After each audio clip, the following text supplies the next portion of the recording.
hopefully you can hear me. Let's get the music going. I'm gonna wait a couple of minutes till people filter in, and then we're gonna get into some gaming stuff. Put the music on here. What is this? That sounds terrible. Stop it. Whatever you're doing, stop. Don't do that. Do something better. Do something better than that. Give me Brendan. Brendan Moeller. That's better. So what are we doing here? Playing that peppy stuff. I want the vibes. How's it going, folks? For those on YouTube, Bangor JFM. Once again, I'm doing something different tonight. I'm gonna play some more of this Necrobarista because, as I mentioned before, I am burnt out when it comes to FM a little bit. We might play. Oh, Pedikin. Hello, Pedikin. Thank you for the follow. I appreciate it. That was quick. A few seconds ago. I just saw that pop up in my Slobs notifications. Thank you. I appreciate it. As I was saying, we might do some FM later tonight if I have energy, but I want to play some Necrobarista because people seem to be enjoying that game, as am I. And the good thing about the game is that I don't actually need to play music because the music is actually pretty nice. Hope you're doing well. Like I said, work's been rough. I'm on call this week for stuff that's broken. That thankfully has not been broken that much. But it feels like projects are going to be ended early, and then I'm going to be able to work on some other stuff at work. So maybe that'll be good. Freshen my brain up. I felt treated like a contractor. Contractors get the tedious bad work, but I'm pretty good at tedious bad work. That's how I roll. I guess it's my patience and stuff. You don't get to be my age and have my kind of job unless you have patience. That could be better for worse. Let's find this game. Chat, how are we doing tonight? Hope you're having a very nice... What day is it actually? Alexa, what day is it? Tuesday, right? It's Tuesday, October 19th. Happy Tuesday. Let's find this game. I should have it on my...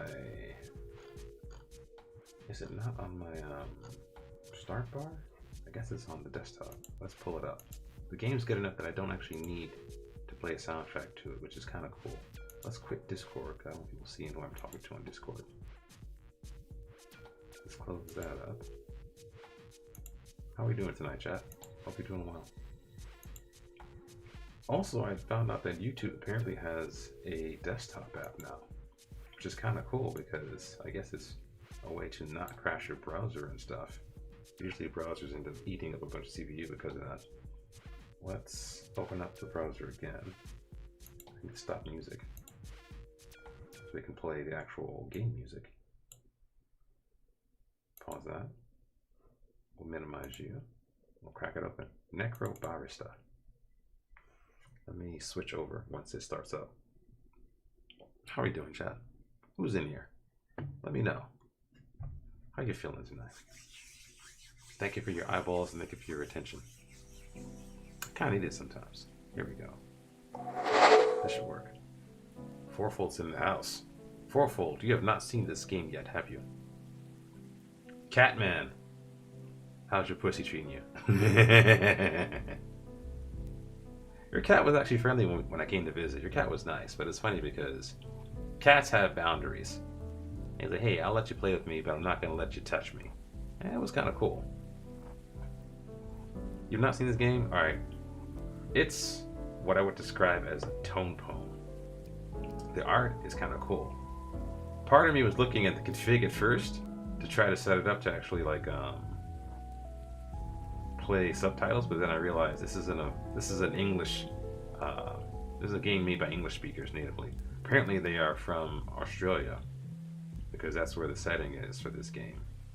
Apparently you are, I don't know who you are in this game. It's kind of like you're an observer, and these guys have made like a cafe for the dead and the living. Basically, when people pass away, they have the ability to spend time in this cafe for 24 hours before they must pass on to the next side. But apparently some people who pass on don't actually go to the other side quickly enough. And apparently because of that, this bar collects a time debt. Now, I don't know what it was but in our last episode, it would appear that the time debt must now be paid. So we're going to get into it. So when we left last time, I should show you that so you can see what she looks going like over there. That's what she looks like over there. But apparently, between episodes, we had the ability to explore the entire cafe and pick up things called memories and stuff. Go back to the center. There we go. I can walk around. There's a doodle mode. I don't know what this mode is. I have to find Ashley. Ashley's like a little evil genius. So apparently there's one person named Gabby. Gabby is the main character who is, I think she's a Chinese woman who runs the cafe. There's another man who is an ex-priest. He's like 100 and something years old. There's a small little genius with a robot arm named Gabby. And apparently there's a guy who looks like some sort of League of Legends creature. His name is Ned. But we'll walk around a little bit and we'll collect some of these memories. Apparently this is stuff we can explore. Very bad at keyboard and mouse. Haven't used it in a while. Look around. I think we can actually touch stuff. Interact with things. Look around. Pool table, okay. We'll click on that and see what it does.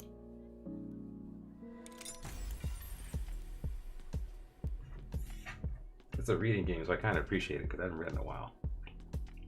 This is not the main game. This is in between episodes. So we're going to explore between everything we can in this in between episode, then we'll get to the actual episode proper. How you doing, Fourfold? Was work productive today? Let me know. Oh yeah, I need my lights. I gotta get the vibes right. Where's the lights at? Let's get these lights going. Sorry it took so long to start the stream, but I was eating some Indian food that I got from across the street. It's cheap, and it's also let's get the other things on too. There's something going on behind me. I've been messing up streaming. I've been losing my discipline. This might be loud for a second. But yeah. So I've been play that. Let's get this stuff going properly. I have a stream mechanism. I have a stream method. I should respect my method. There we go. Get the people walking in the background. Get the streamer talking in the foreground. Here we go.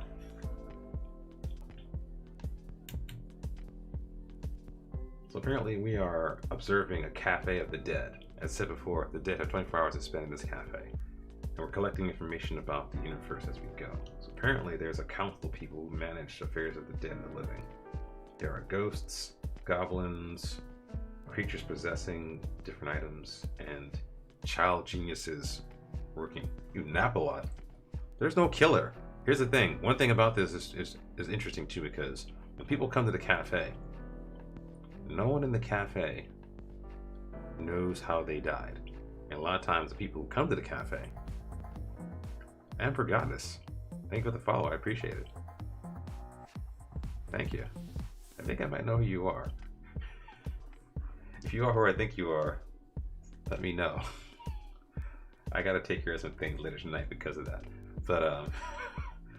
But yeah, so basically apparently when people pass away and they go to this cafe, a lot of them do not know how they died. A lot of them aren't even aware that they died. What they happen to do is they walk around and they notice no one can see them and no one interacts with them and no one can, they notice that something is wrong because no one can talk to them. But a lot of times they don't know how they died. They have no memory of anything. So it's a mystery to them, to be honest. So this particular memory, I don't know what this is about. I don't know. I think Brad might be one of these characters. I forgot who Brad was. We'll find out in the list of characters. Also, chat, let me know if I go too fast. Okay. As I thought. Welcome in, Amber Goddess. Very happy to see you.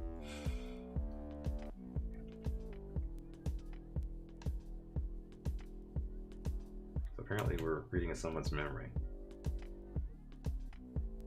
I forgot who Brad was. Brad might be one of the main characters. I think Brad might be maybe the 127-year-old character.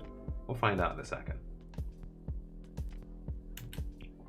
But chat, do let me know if I'm going too fast, because I read really quick. I don't want to scan it if you guys are... I'm here for you guys, so let me know. Be right back, shower. Don't shower when I'm streaming fourfold. Stay funky and watch me. You probably worked out too, didn't you, fourfold?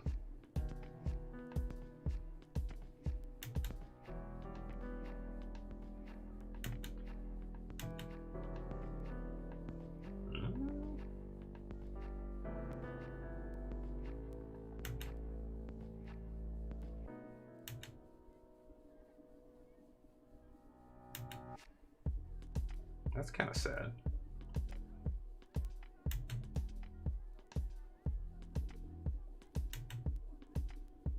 This guy's kind of lit too, drinking 5 bottles of beer. What's wrong with you?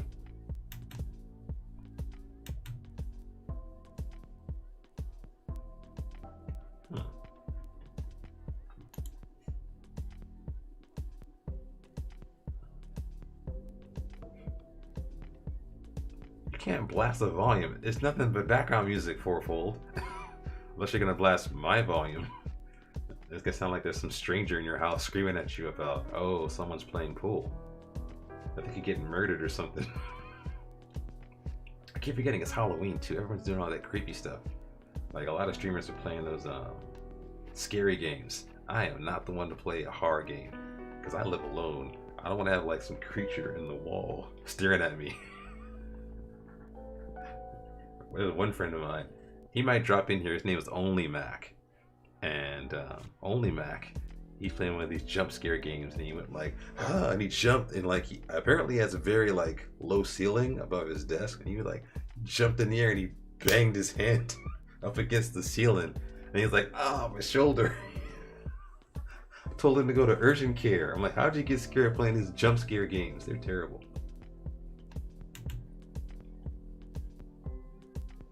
So apparently this guy Brad is a bull shark.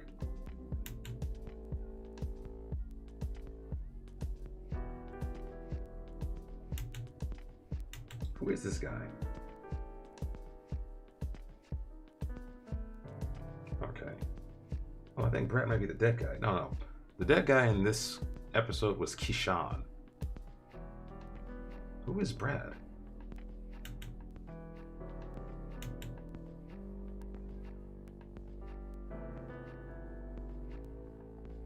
So woman and man run into this Brad guy. And then what?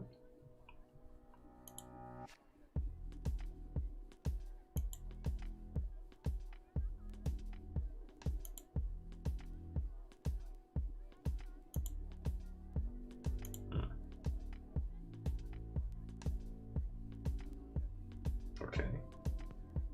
What the hell? He's getting hustled. I'm gonna blast the volume. I'm not a shower voice guy. Maybe I am. I don't know. Let me know. Let me know if my voice sounds good in the shower fourfold.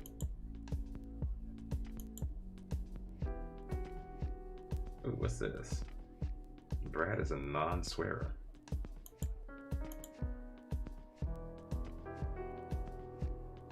Oh wow, this is not safe for work. Let me click on that.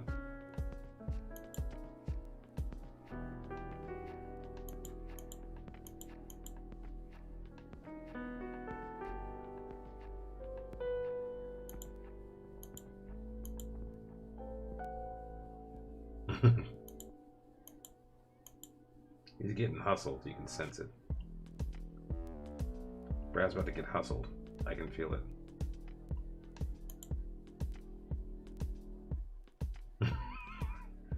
Yeah, they're trying to infuriate this kid. Amber Goddess, how was your day? Do anything productive? Any exciting today? Let me know.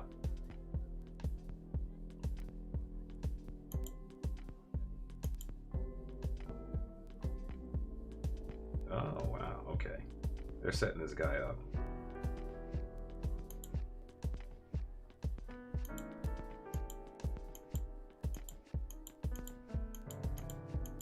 Apparently these guys are trying to provoke him into playing. That looks like it. They're trying to provoke this kid. Good day. Is it cold where you're at? Because where I live at, it's not very cold. The coldest it might get might be like around, like right now it's like 60 degrees.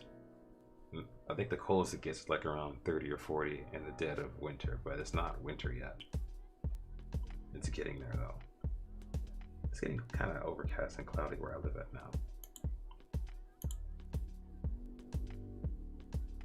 Yeah, they're setting this guy up. Excuse me, he said, but I couldn't help but notice you just hit 2 perfect games. What's that?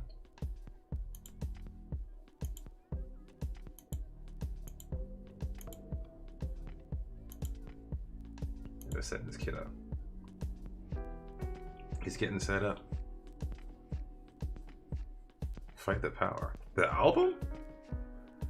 The Public Enemy album. You went on a major rant early this morning.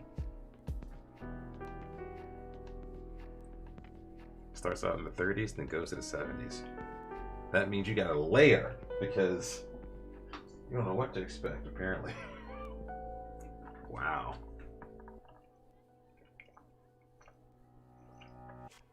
Oh man, that's good.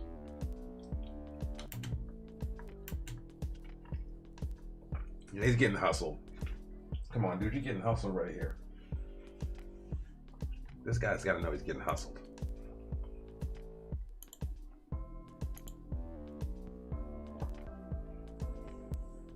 Song, yes. You still wear shorts. That's too cool to be wearing shorts at 30 degrees. Although I remember back in Pittsburgh when there was one guy, there was a couple of guys who were characters in Pittsburgh. Because Pittsburgh has like a lot of characters. And there was always this one guy. There was Sombrero Man. And there also was the shorts guy. There's a guy known for wearing shorts no matter what the weather.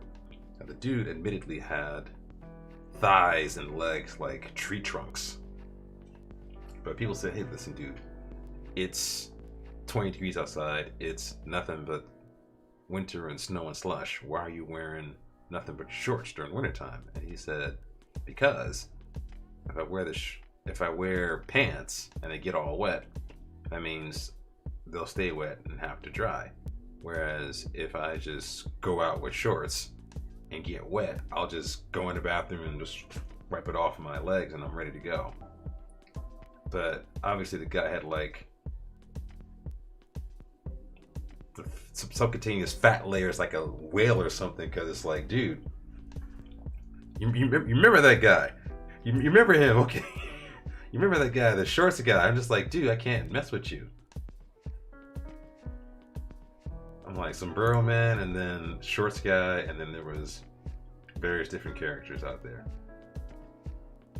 It's funny because we call them characters, but they probably just needed help. Yeah, Brad's getting hustled. You can sense it. This old man's about to hustle this guy. Though, if I get...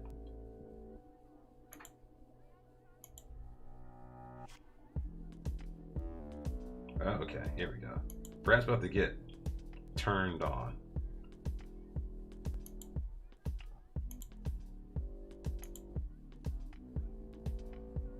And you got hustled. Do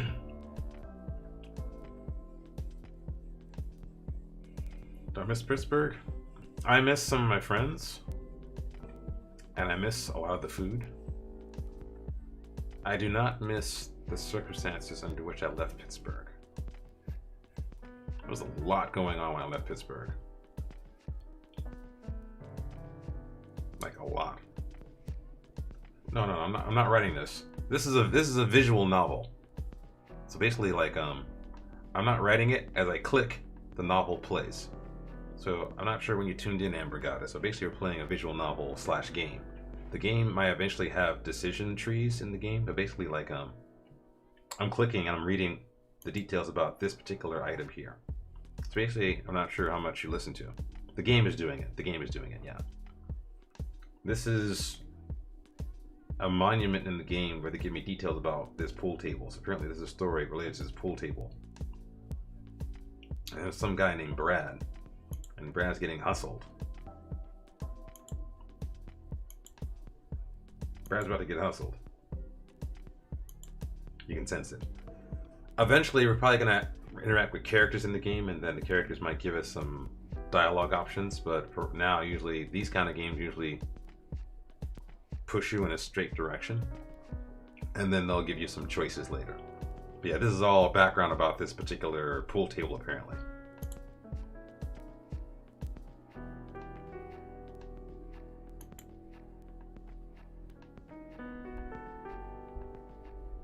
Yeah, no. That's not me. It's not me. It's not me writing this at all.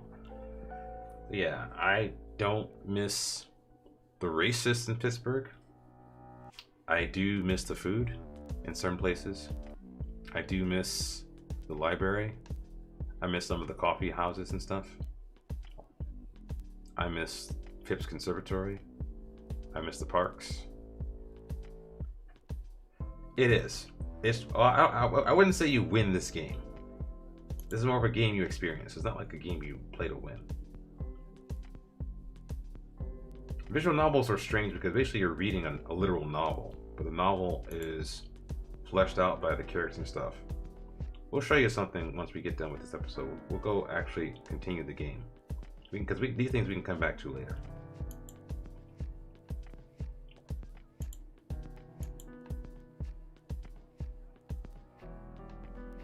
Okay, you got it? Yeah. But not like openly racist. But yeah, there's like openly racist and there's latently racist. Oh yeah, Pond! Pond! What you doing here, Pond? How you feeling, man? I haven't seen you in a minute. It's funny, Pond. A lot of the FM streamers are doing new stuff. Thanks for tuning in. Wait, isn't it past your bedtime, man? I know you live out east, man. It must be like 2 o'clock in the morning, right? We're doing something different. I thought about playing FM, but I said, you know what? I want to play this novel a little bit. I think I might make visual novels the thing I do as the gap game before the new release of FM comes out. The open racism lets you know where you stand. That's true.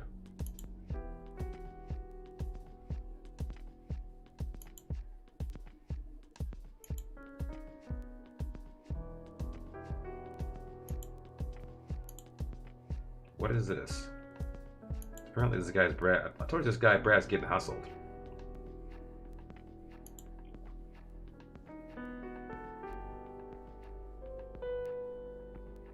Both of you guys are in Denver. Oh wow, get out of here. You guys are in Colorado together. That is insane. Yeah, that is crazy. Y'all in Colorado. That is nuts. That's the thing, it's funny. Colorado seems to be bothering me a bit because like there was a friend of mine, Only Mac, you know Only Mac, Pond. You might have seen it before. But Only Mac, he did like a city tier list, and he ranked Denver very highly. He said he liked the food. He said it was very clean. He said it was nice people, the weather. He said it was a vibe there. I'm like, Colorado? I'm like, isn't it cold? People only associate Colorado with like cold winter plains skiing weather, but there might be an actual city there and stuff. Oh God. Wow. Wow, y'all went there. Y'all got something in the water out there. Y'all start drinking, start just capping. Movie theater, start capping. Get bullied in high school, start capping. Don't go to the movie theaters. Wow, I forgot about that. I remember that. That crazy red-haired guy. Yeah, I know what you're talking about. Michael Moore. Yeah.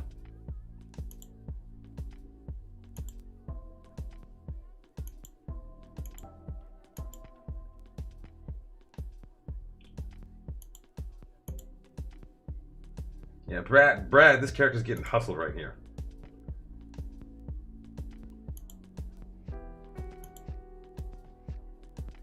Also, one thing you'll notice about this particular visual novel, the English is kind of weird because this is written by Australians.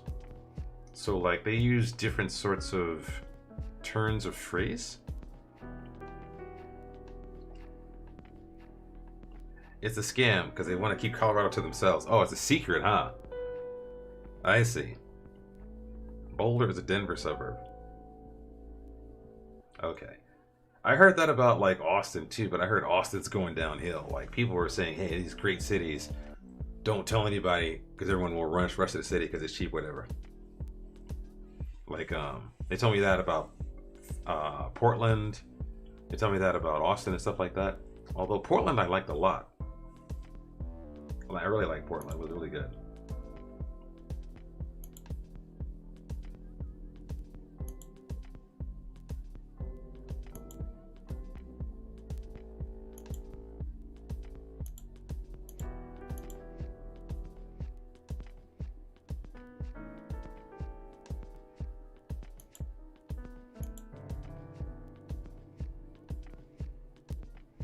Jay.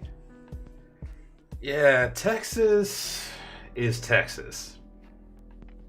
I don't want to stereotype Texas, but it's like Texas is Texas. It's just like it's weird because America has these big stretches of land. But even though you think with big stretches of land, you would think you'd have different ways of thinking, but it's like big stretches of land give people a certain proclivity for having very insular sorts of ideas about the world. Flyover states.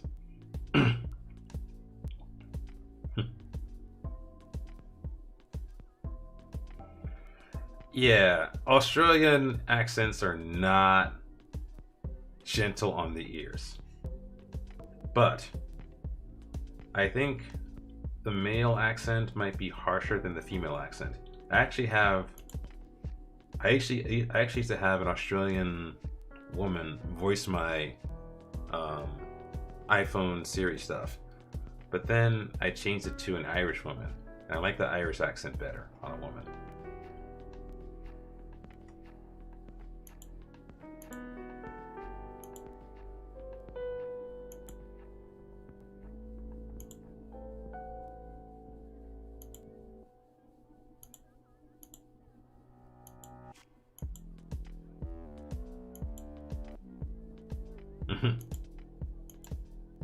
Thomas.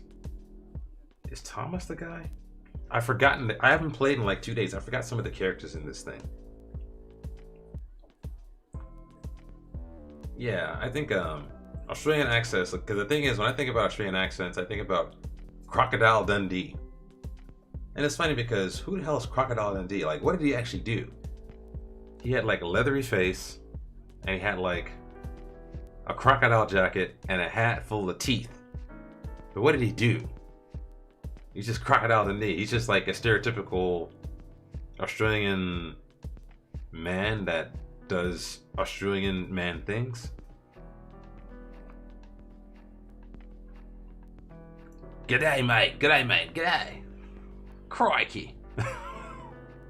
Put the strips on the babby.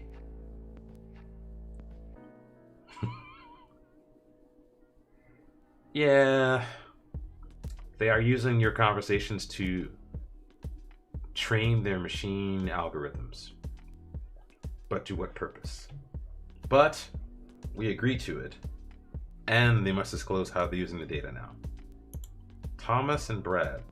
I've forgotten who Thomas was. Brisbane.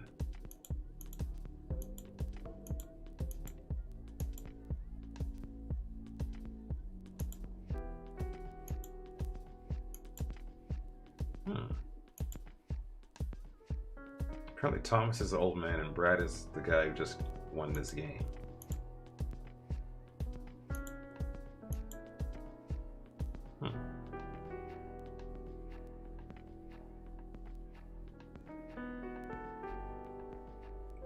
Wait, what? Pon, explain that.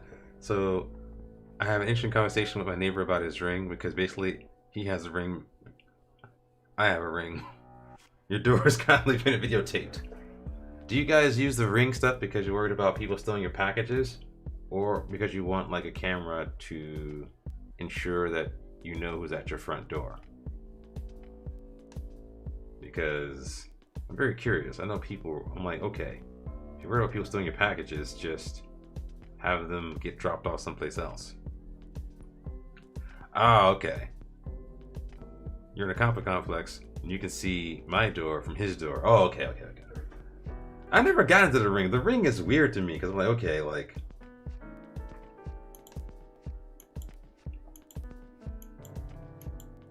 Because I'm like, okay, what's the ring? It's a camera. Just buy a camera. But I guess the ring is like, you can see their face because they're like poking at it. I'm like, I'm guessing the ring might be a way to let people know, hey, you're being watched. But I'm like, isn't the idea to catch them? You know what I mean? Yeah, the device. Yeah. Pay for the service and the software.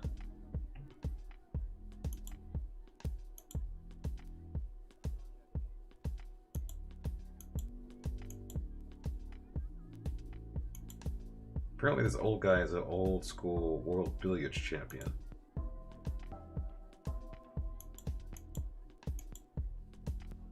Said your name was Thomas. Are you Thomas Walsh?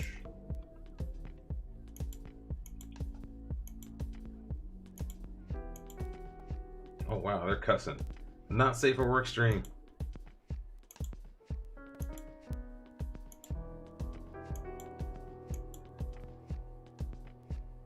Brad's in fan love. It's handy because he'll get motion sensed. What? So the motion sensor will let him know and get a notification. Oh, that's interesting. So you pay for the service and software. It's handy because he'll get a motion sensor when a package is dropped off. And you can message me on Discord and you'll grab it for him. Okay. Interesting. That's actually a neat use of that. But I wonder how smart that is. Like, if there was a cat or something that ran across the thing, like, would it be smart enough to know, hey, this is not a person, it's just a cat. Don't call my neighbor to pick up a package. This guy is old. What is up with this?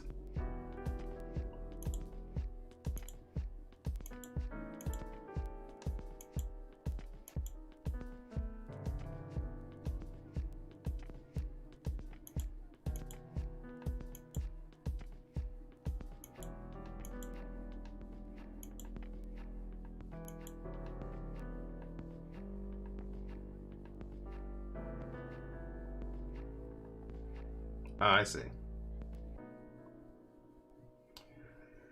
Yeah, it's funny because I always find it strange that people would like. I know there are like crews of people who just drive around and look for packages to pick up and steal, but it's like, it's just weird to me. Like, it's weird to me people do that.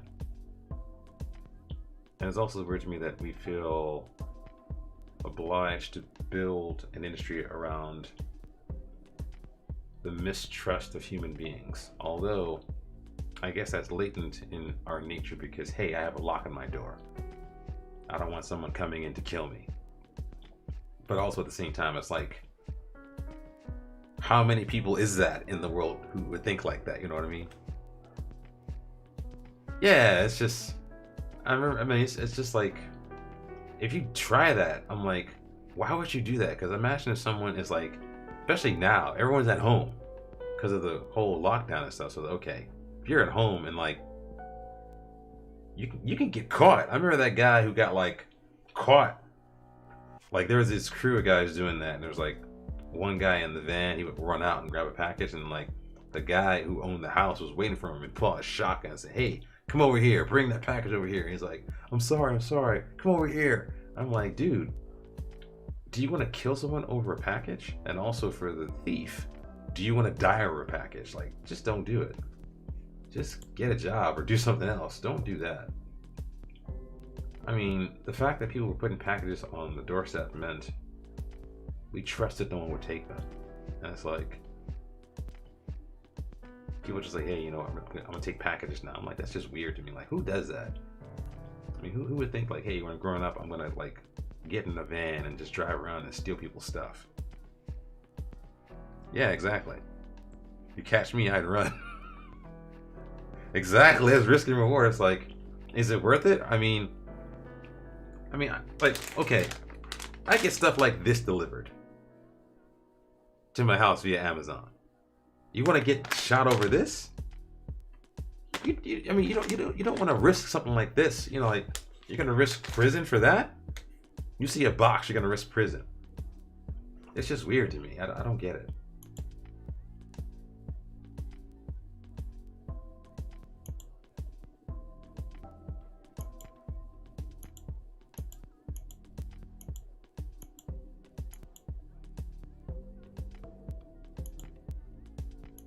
I just don't get that at all.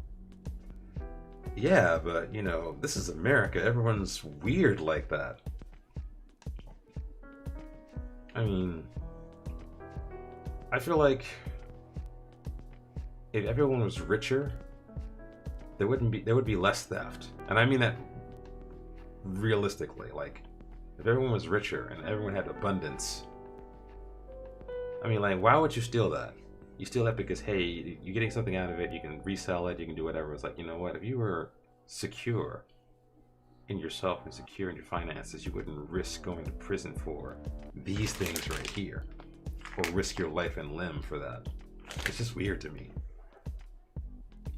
You catch the right one on the wrong day, yeah. I mean, imagine how your life just turning over because you made an error in judgment like that.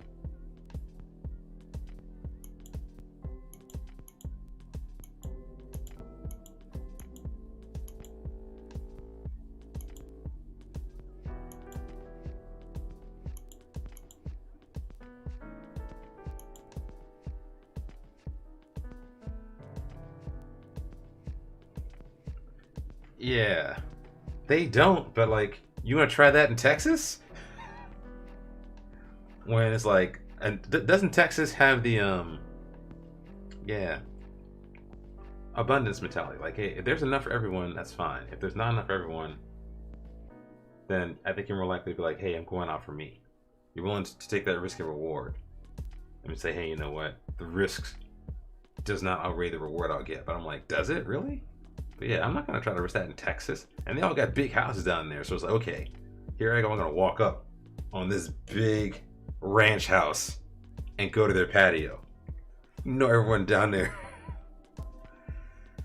Yeah, they won't, but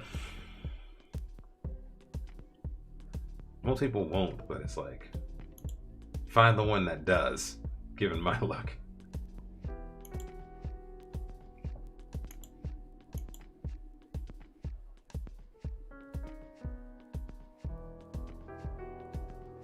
Oh, I think I know what this is.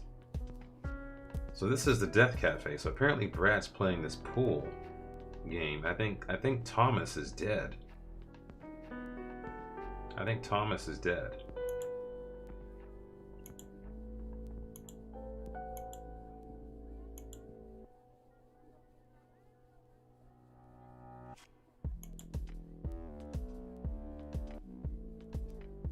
One of these guys is dead.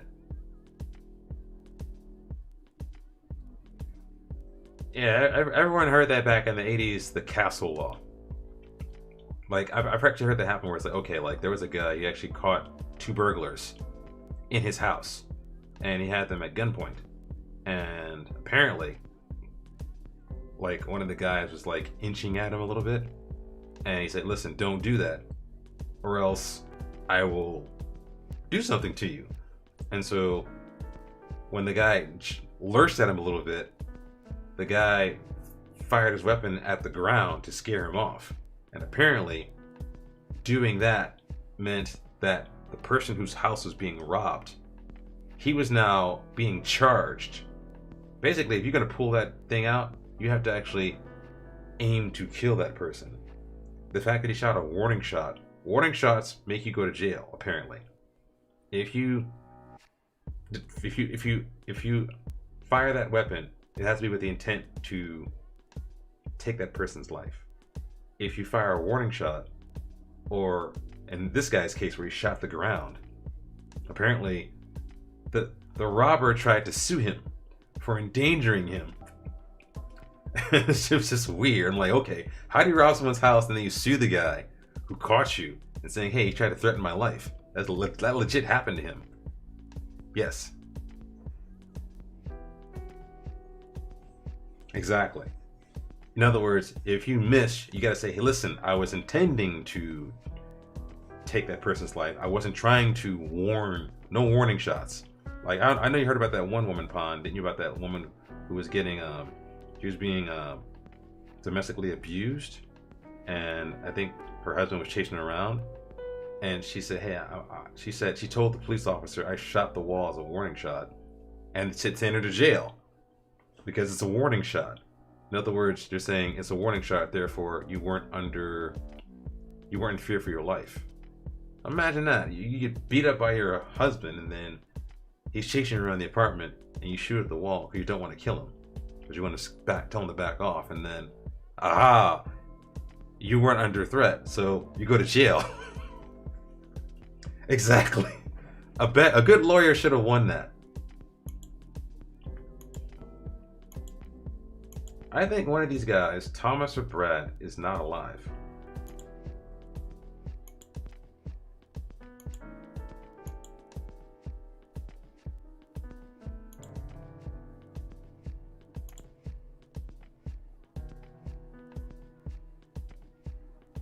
Yeah, that's a bad lawyer. A bad lawyer would get you off. You can say, hey, you know what? She was intending to take the guy's life and she trembled and missed or whatever, but it's like, yeah, but the fact she said, I did a warning shot. The fact she said that ruined her. In that case, it would basically mean she had to let the guy beat her up. And then say, hey, you know what? I was actually under threat for my life.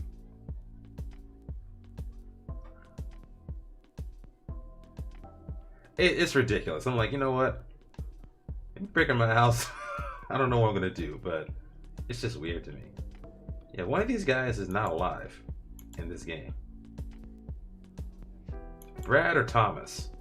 I suspect Thomas, the older man, because Thomas is kind of old. Old people don't live that long. And also this Brad, maybe this Brad guy too, because Brad is like hitting a lot of shots, like too good.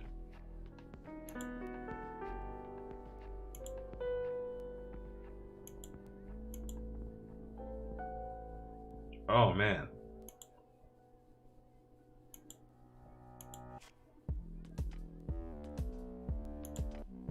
Yeah.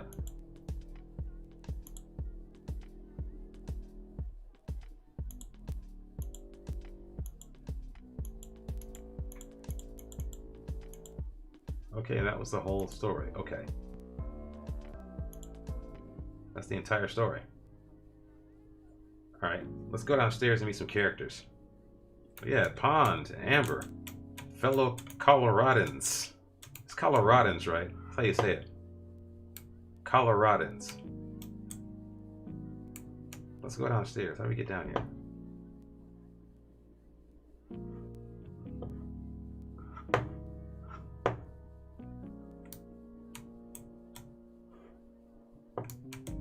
I think I'm stuck here.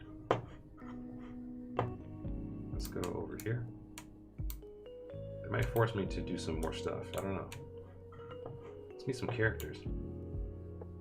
How do I get downstairs?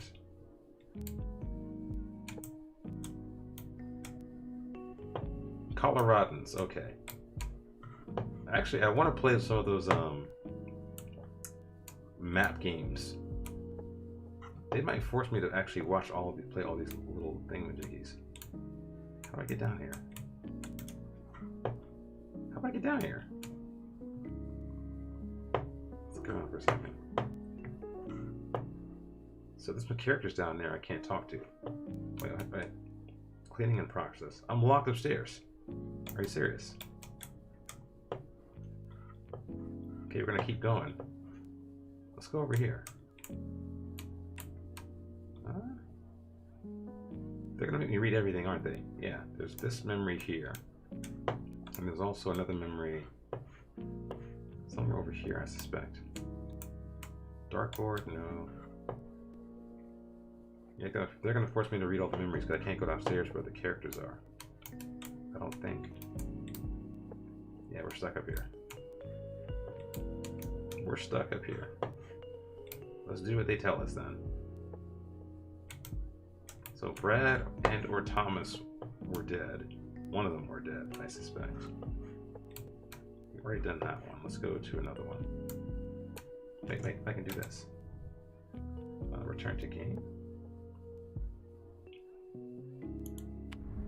Wait, hold up. How do I go to the next episode? Escape? Bookmarks?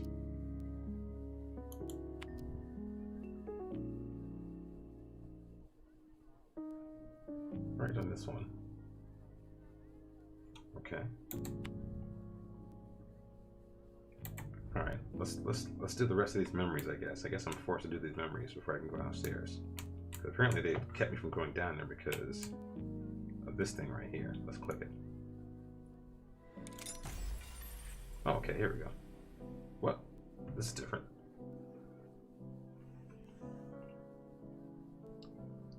Anyone know what those green numbers are popping on my screen? Green numbers. Green numbers. Let me see. Where are they popping up? What part of the screen? Green numbers, Amber? Amber got this? They might be what they call overlays. I know sometimes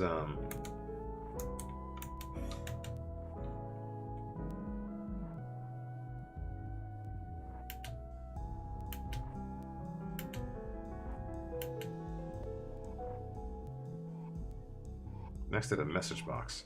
Let me pull my stuff. Let me pull up here. Look at my stuff. Let me see what's going on here. Neon green. I'll have to watch it like a person. It might be something that's actually part of the actual overlay. Hold on a second, let me check. Although I think as a streamer, it might appear next to the message box. Ned owns a lot of things.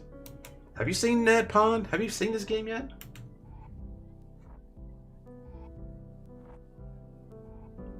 Next to the message box. Is it to the left or to the right? Because... okay, Ned looks like a weirdo. Ned looks like has a stovepipe head. It's weird. Ned looks weird.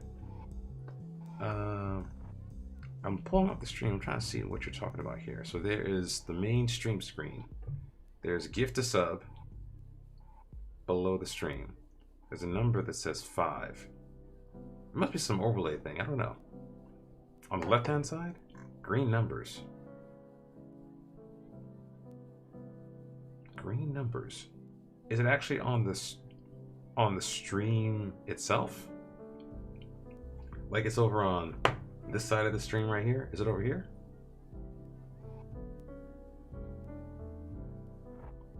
Oh, okay. Oh, those are channel points. You're accumulating channel points. So that's the thing. Amber, yeah, as you watch the stream, yeah, you're getting channel points.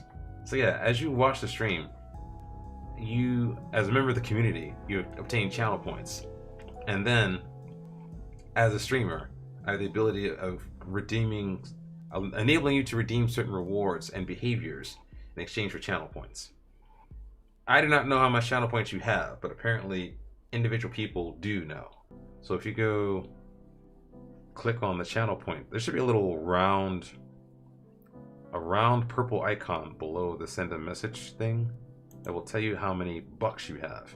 If you click on that, it'll say rewards and challenges. Basically, however many points you have. So like on my channel, yes. So basically you can exchange the points for things you want the streamer to do or things you want to see and whatnot. You're getting points. So it pops up and goes like Like every couple of minutes, right? Yeah.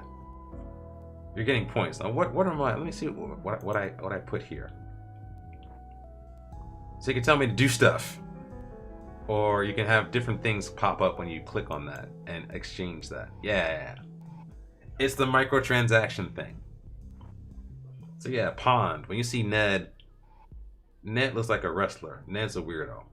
Ned looks the way he sounds right here in this exchange.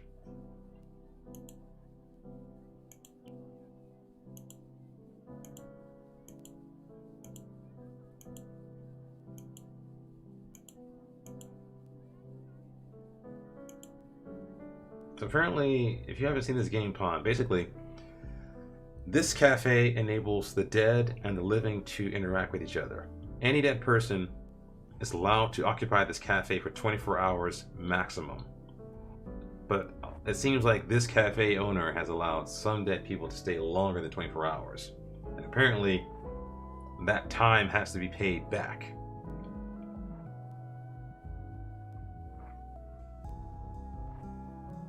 Yes. So theoretically, if I offered the ability to play a song, I would be able to do that. Now, I don't have the setup that enables me to do that. Because usually, Twitch does not allow you to play DMCA songs, but other people have methods where they can get around that by playing the song but not having it sent out to record. So in theory, they could honor your request to play the song, but they would be assured of not violating Twitch's DMCA rules because they wouldn't actually store it on the VOD. Stuff like that. But yeah, I have some interesting rewards. Yeah, when you see Ned Pond, Ned will look like how he talks.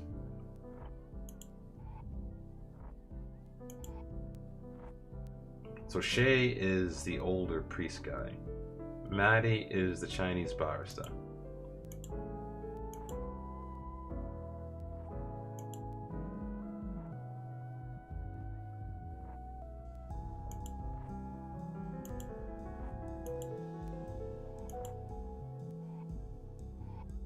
Oh wow, what is this?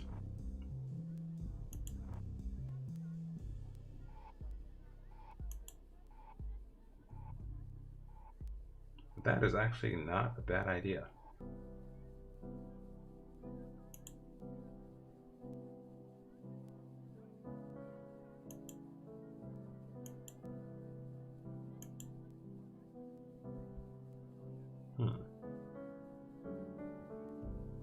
Correct. Pond is correct. It's funny too, I think Twitch is kind of okay with it because they're not striking everybody out there on the planet. Like, a lot of people who are smaller streamers, they're playing like back-to-back songs from like Spotify. But basically the problem is, when I watch their VOD, they're talking and I can't hear anything because Twitch has gone ahead and just muted the entire portion of that broadcast. It's okay, Amber. My community is welcoming. Also, chat, how are we doing tonight? I got 5 viewers. I'm surprised. Thanks for watching.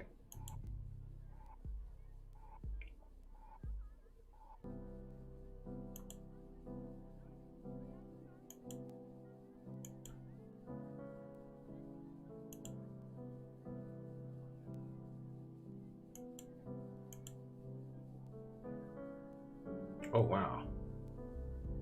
Council can come in here and repossess some souls.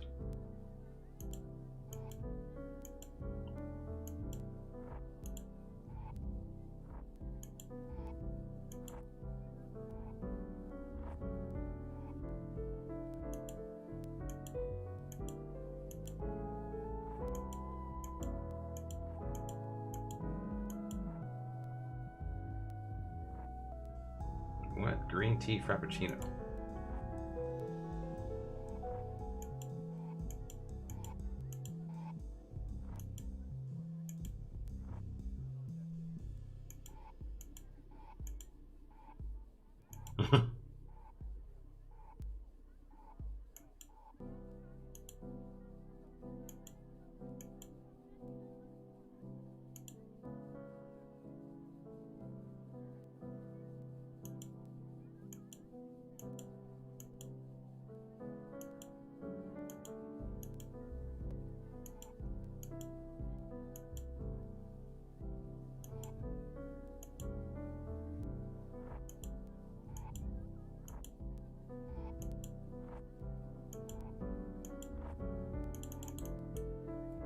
Apparently they were open to a rule change to 23 hours.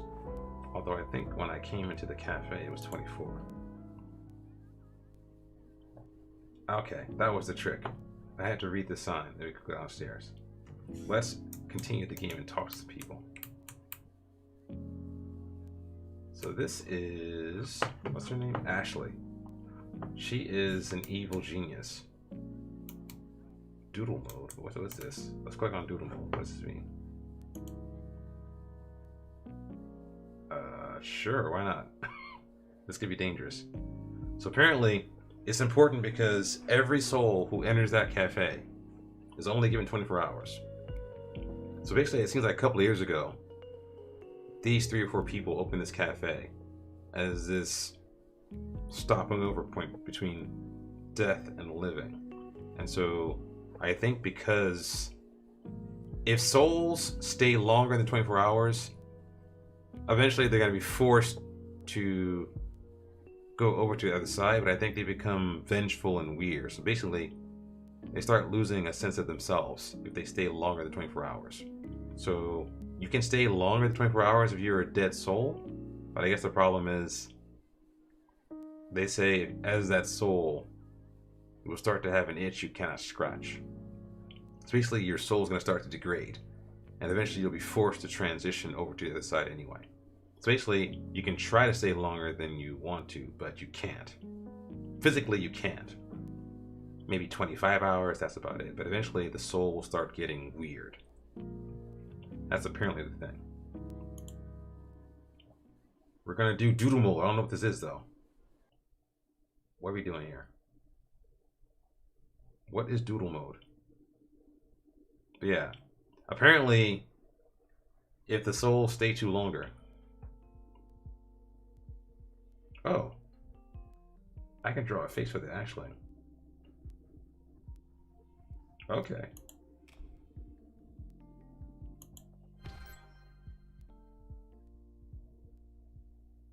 What the hell? Okay, move cursor. Oh, what should I do? What's an Ashley look like? Say A, hold on A, and then we just click on. Oh, no. That's bad, okay.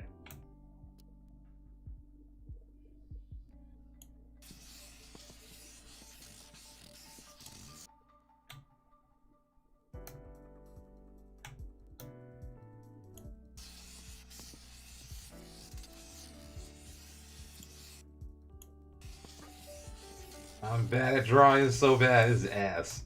This is so ass. This is so bad.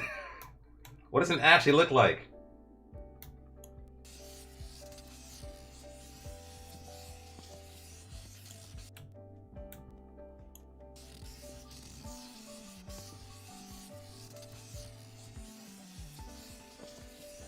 This is so bad.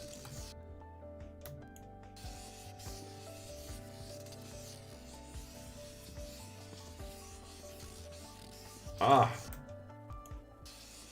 I drew like a homeless guy from Pittsburgh. That's what I've done here so far. What am I doing here? Should I get some hair? Let's get some hair. Let's get some hair. Or is this fine? Kepler. That's enough.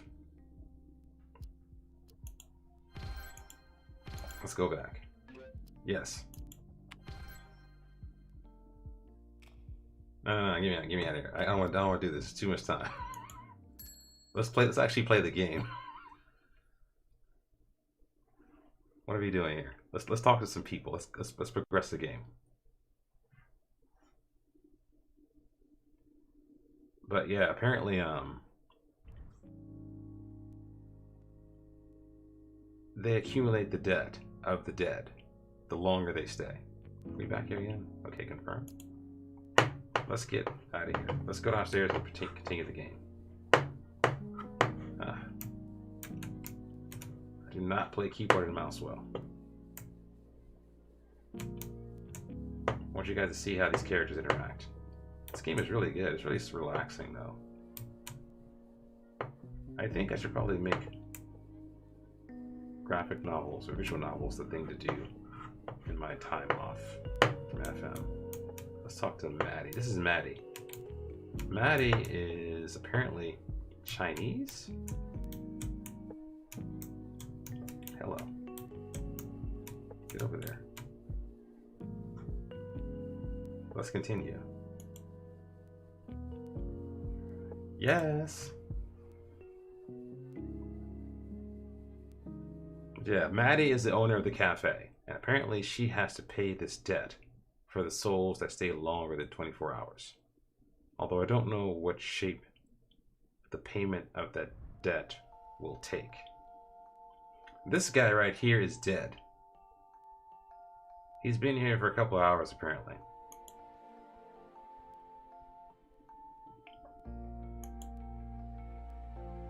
He should have been gone by now I think about it. That over there, this person over here is Che. Apparently Che is 120 something years old. Let's click on him. I think he's been drunk.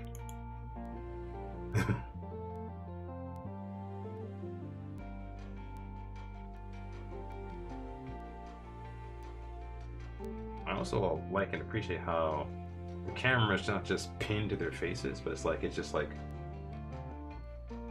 that's the game moving the camera, not me.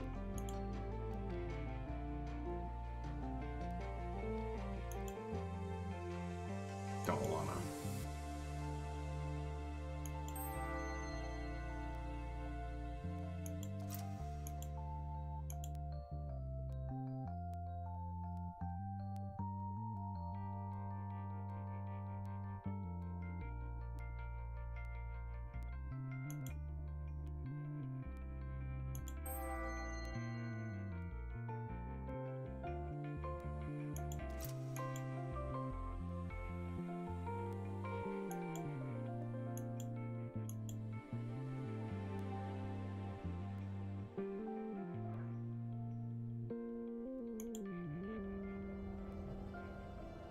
Oh man, where are we going?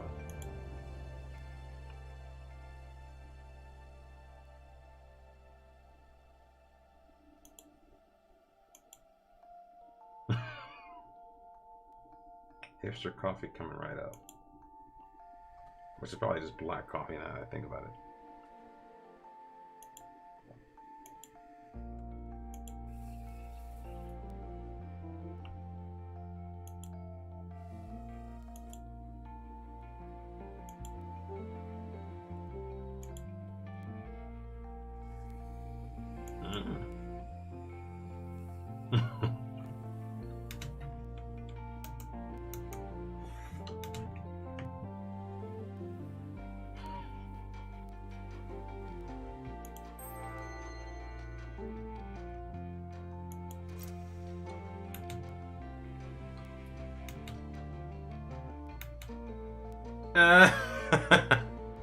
I think she did it. I think she did it.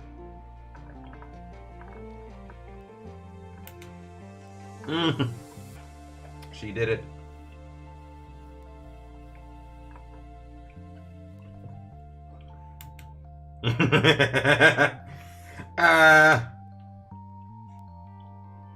Man got clown. He got clown.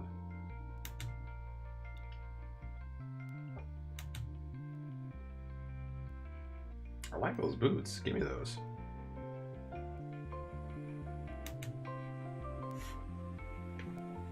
A gambling ring. What?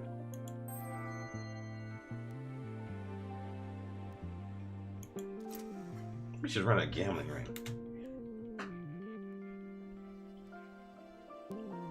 What does that mean?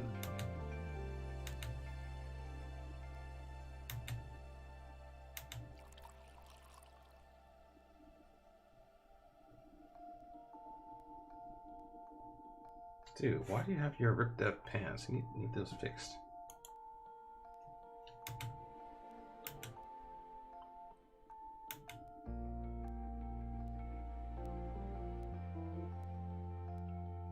I am mildly disturbed by that coffee face.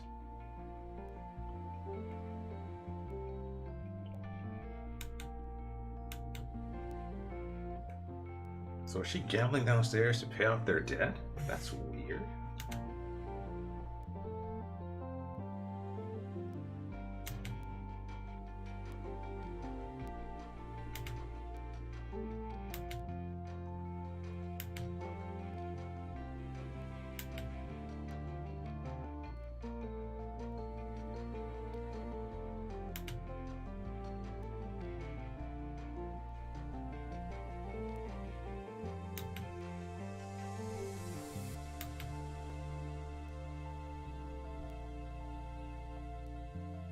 Hmm.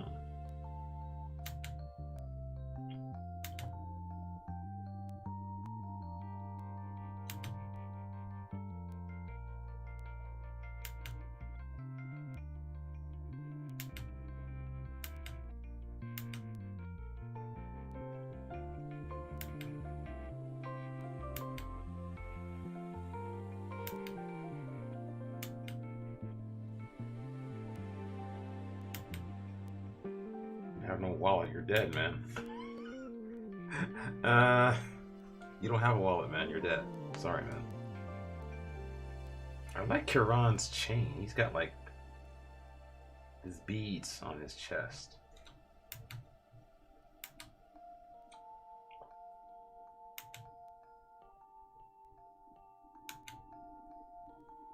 What's this? What is this? Why they sit me here? That's weird.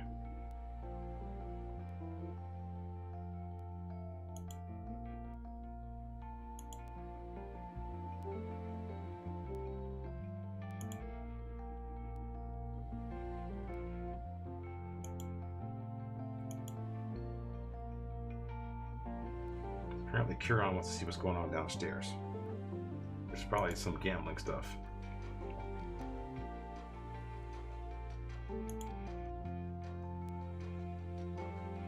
No idea how Kiran died. Apparently Kiran appears to be someone who's very fit. Maybe a gym guy? And he had this tool belt on him. And this weird sort of...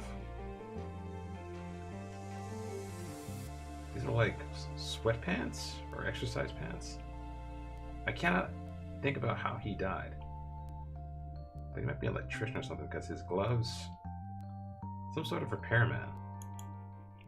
I'm not sure if Kiran remembers what he did for a living. He does not know how he died, though. He has no idea. He just knows people don't interact with him other than people in the cafe. And no one else can see him.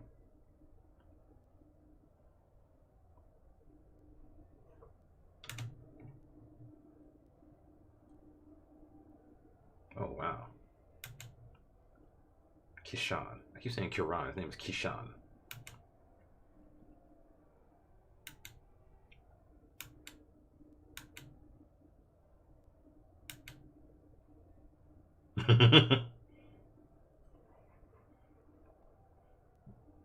Chat, do let me know if I'm going too fast, because I do read quickly.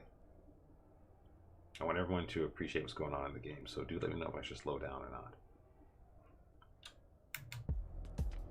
What is going on down here? What is this?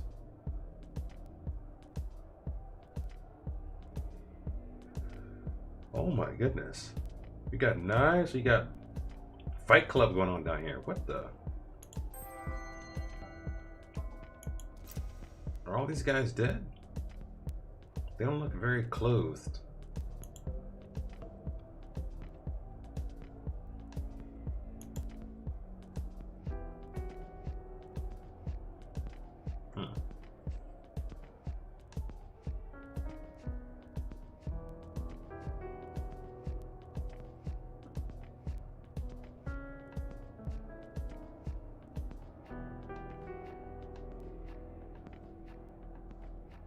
Okay.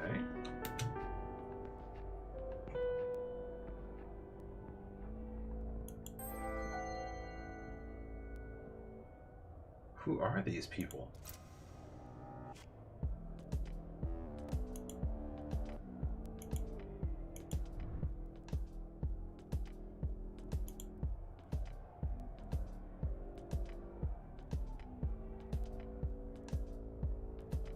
Hmm?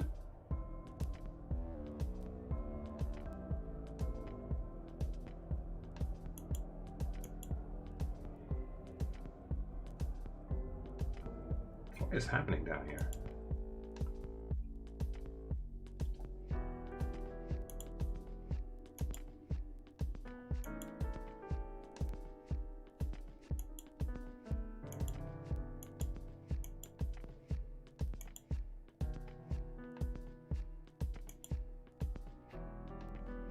Actually looking kind of crazy right here. A little crazy right here. A little crazy. Smiling on top of the knife. Get back. Get back. Get your ass back. I can't mess with you right now. Looking a little troubling right here. Oh, what is going on here? What is the game of skill?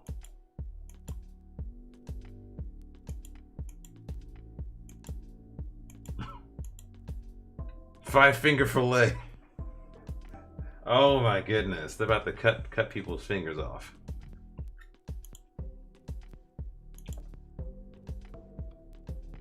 What are we doing here? What are we doing? Oh no, he looks happy. What the? You're good at this? You're good at five finger fillet. That's that little choppity chop game. This could be bad. This could be bad good. Rise and shine. What the hell? He's looking a little concerning too. She's smiling, he's smiling. What is going on here? Yeah, this is the thing. I love his necklace right here. Look at that. It's got the tassels at the back. Also, you see how the camera moves a little bit. It's like they're breathing and stuff.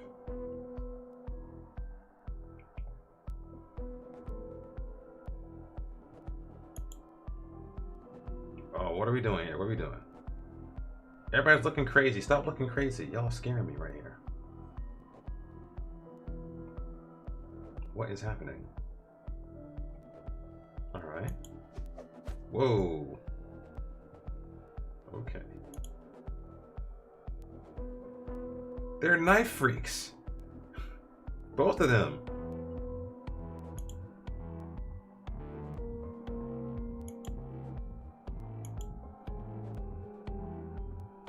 Y'all are crazy. What are y'all doing?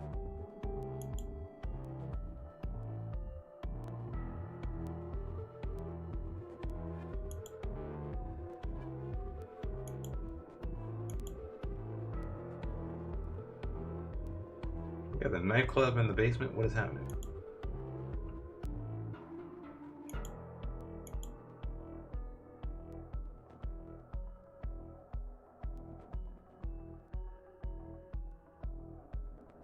Oh, he's actually testing the blade off. That's why he's feeling the weight. Okay. What are we doing? Y'all about to cut some fingers off. Stop it. It's getting real. It's getting real right now. It's getting real. What's happening here?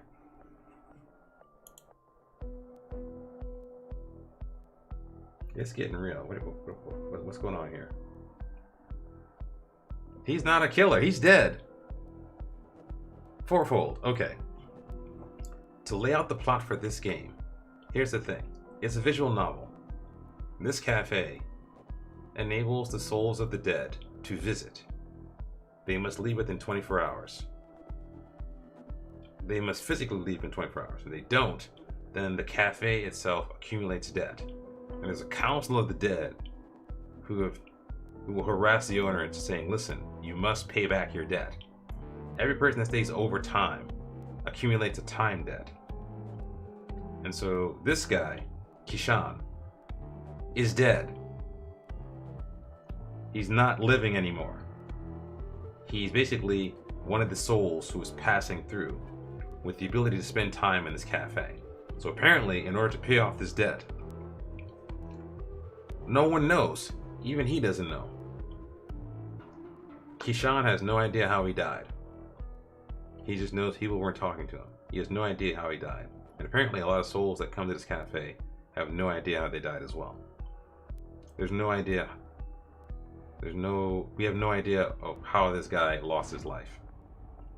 But apparently he looks a little crazy right here. Since he knows knife stuff, but he might be skilled because apparently look at his outfit. I think he's a repairman or something. Something is up with this guy. He's always been a little bit suspicious, and also look at his eyes. These things around his eyes are kind of freaking me out. They've been there the entire time. Like this little dirty thing on the edge of his eyes has always been there.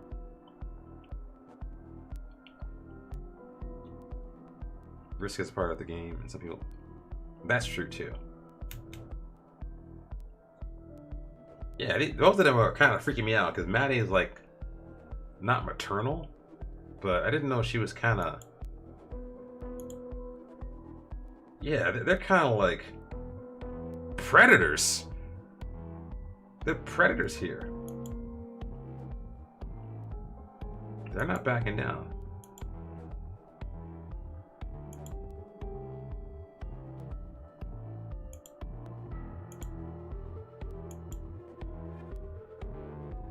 If you win, it comes from the cafe's balance. So wait, when she says cafe's balance, that might mean her. Because the cafe doesn't have a balance, the soul has a balance. So in other words, she might be gambling 4 hours of possibly her life. That's what I suspect.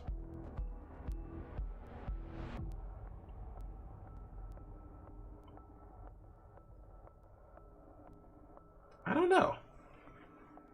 How would that be stored? I mean, like, each of the individual souls has a balance, but I'm wondering where would you stash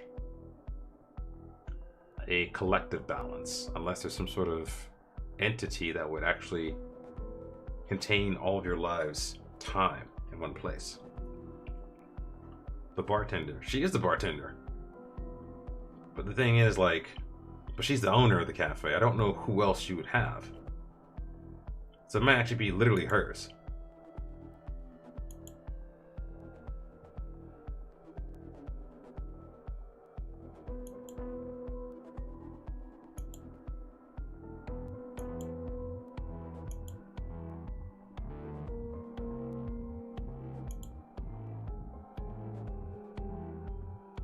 He's a little too eager. I don't like this. He's too eager.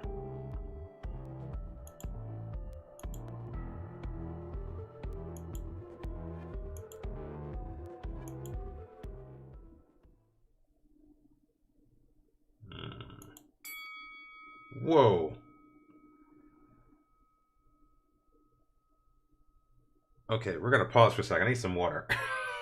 I need some water. We're not doing this right now. I need some water. I need some water. He's not about to do this. I know. That's why I'm like, I need to pause. I cannot watch this right now. I'm freaking out right now. Oh, let me get some water.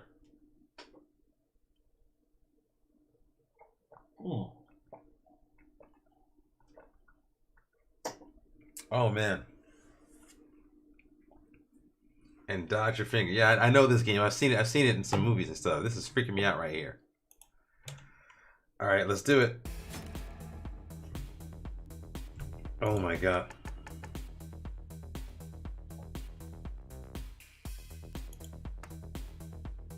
He did it.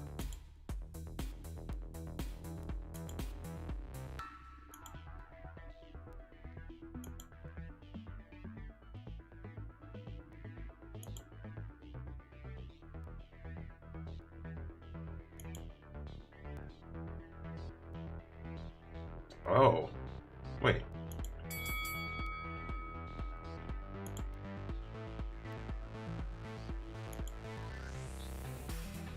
$0.16. Okay, it's raw count.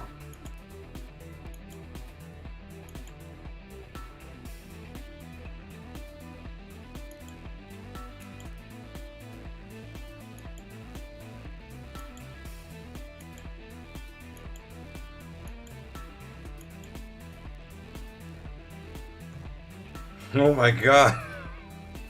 Oh my god.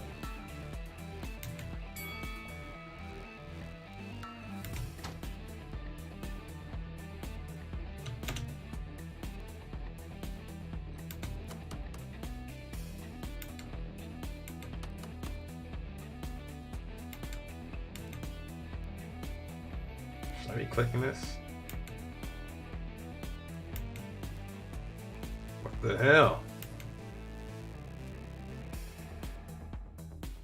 I think I should write this down. 137 1115. I don't know if this is important or not. Could be some code.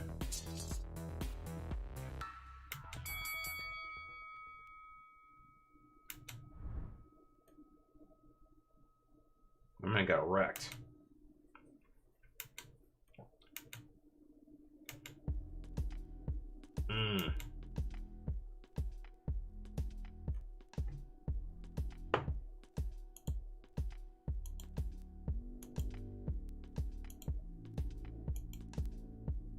Oh, what? How does this work? Whoa.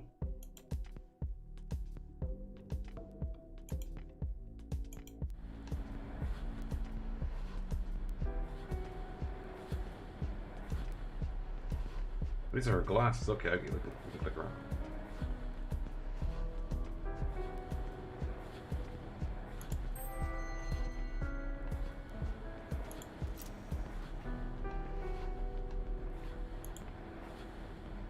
Ow! That's what you said.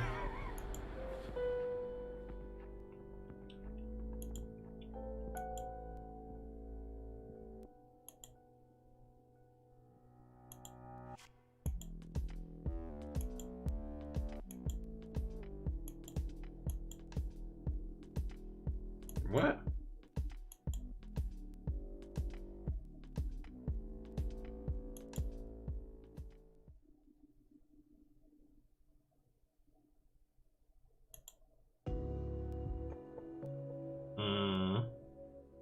Somebody's in trouble.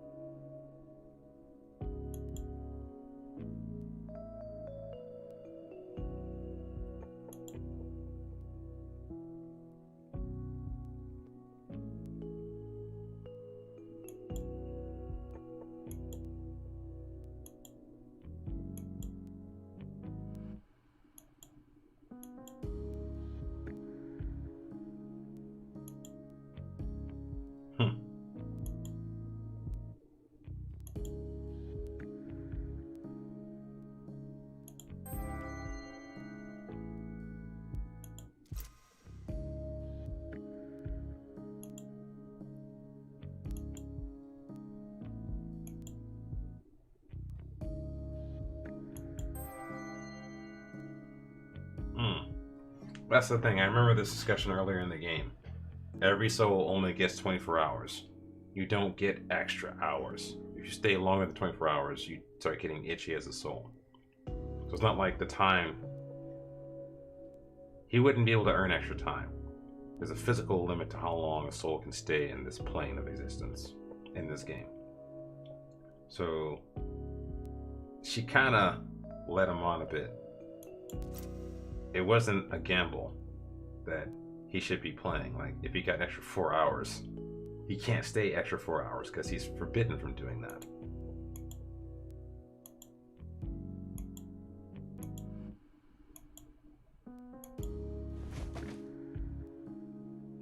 Oh, wow. He is not happy.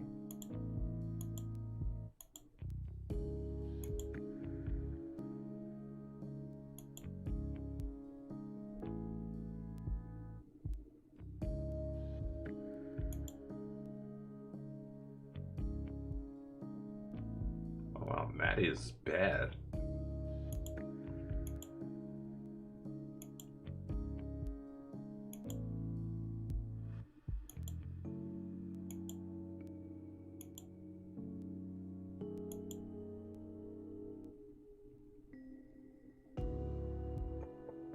Shay is not happy at all.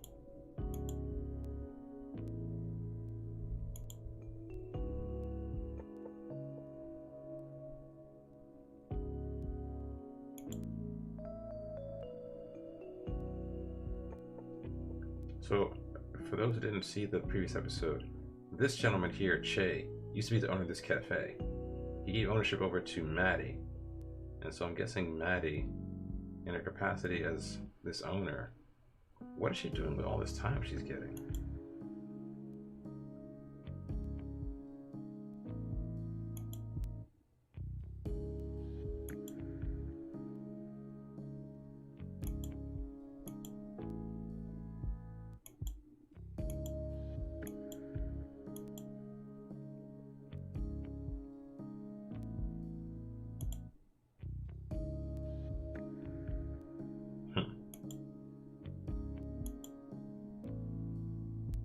A little tension here, a little tension.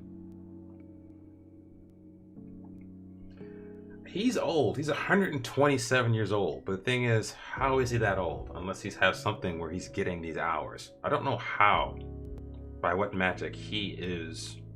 He's old. He's not dead. He's old. But apparently immortal.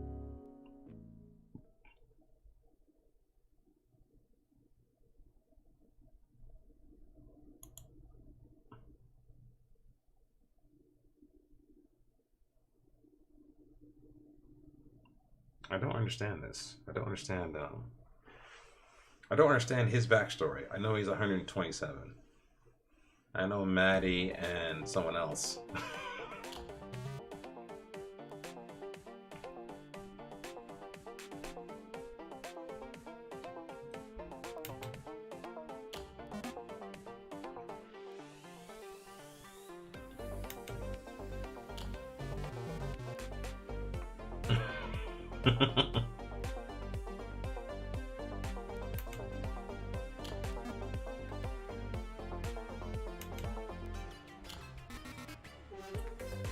You are a crab.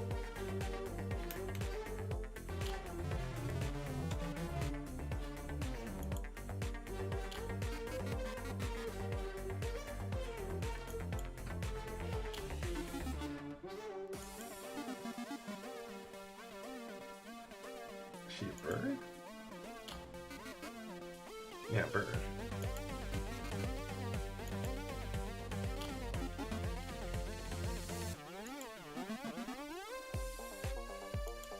A drone? What's a sugar glider? What is a sugar glider?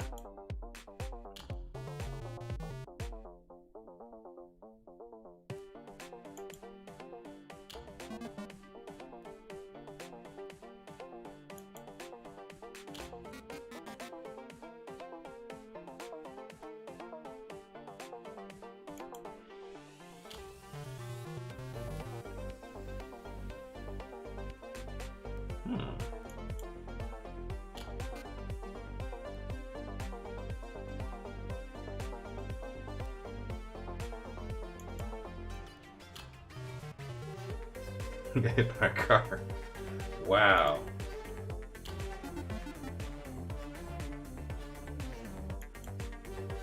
I have to Google sugar glider. What is that? But yeah, Pond, I think he might either be... He's not dead, but he might be dying? I don't know his backstory.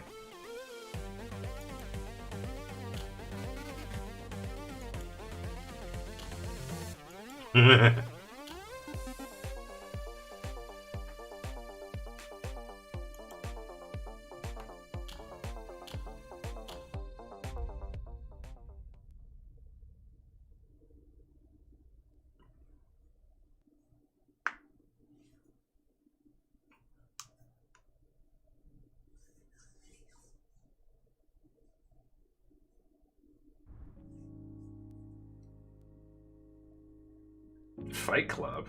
What?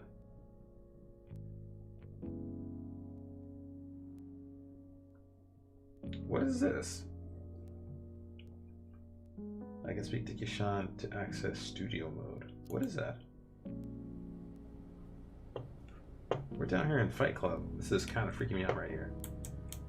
We're in the basement.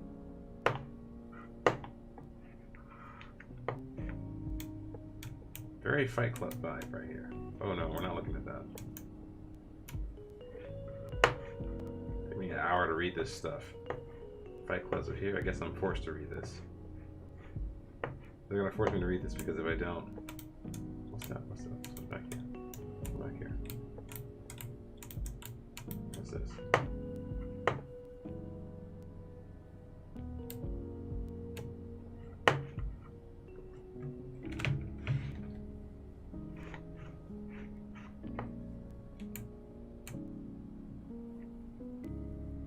Rotten poppy.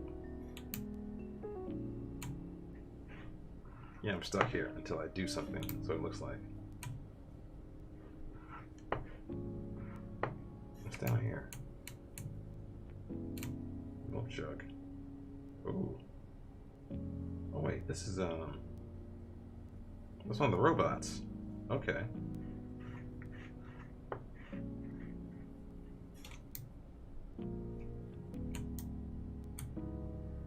Chat, who's still here? What should we do? Which one of these should we look at? What do you think? Look at these knives, probably. Yeah, the knives are here.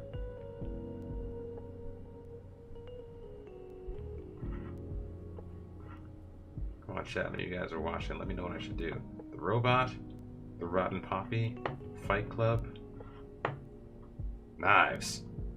Okay, knives. We're doing knives.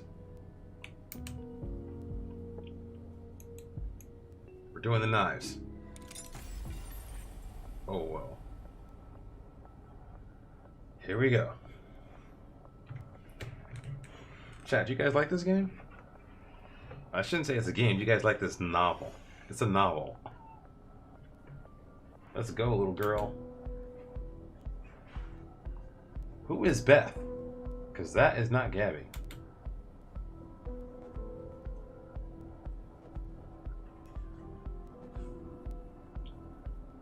It's chill. It's relaxed. It's very sedate. I kind of like it.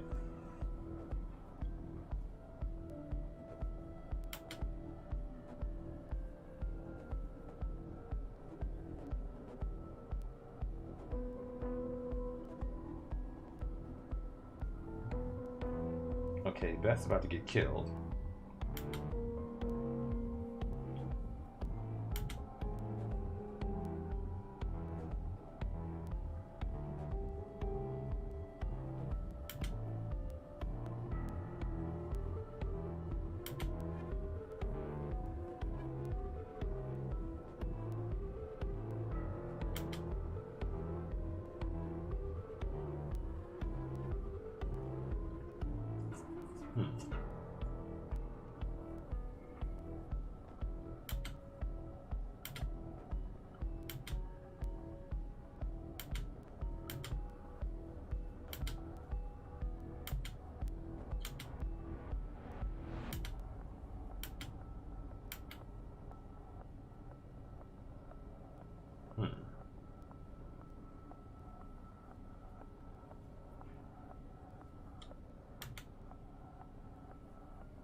Oh, wow.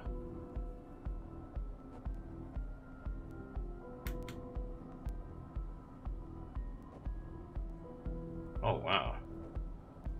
My man got shanked. Got shanked in the chest.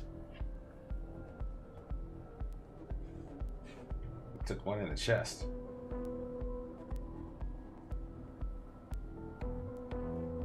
Damn. This is kind of violent here.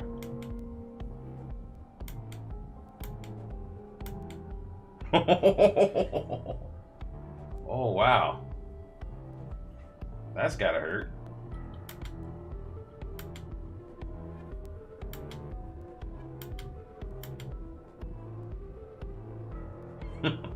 It's a knife, dude. I didn't expect it to hurt this much. What are you talking about?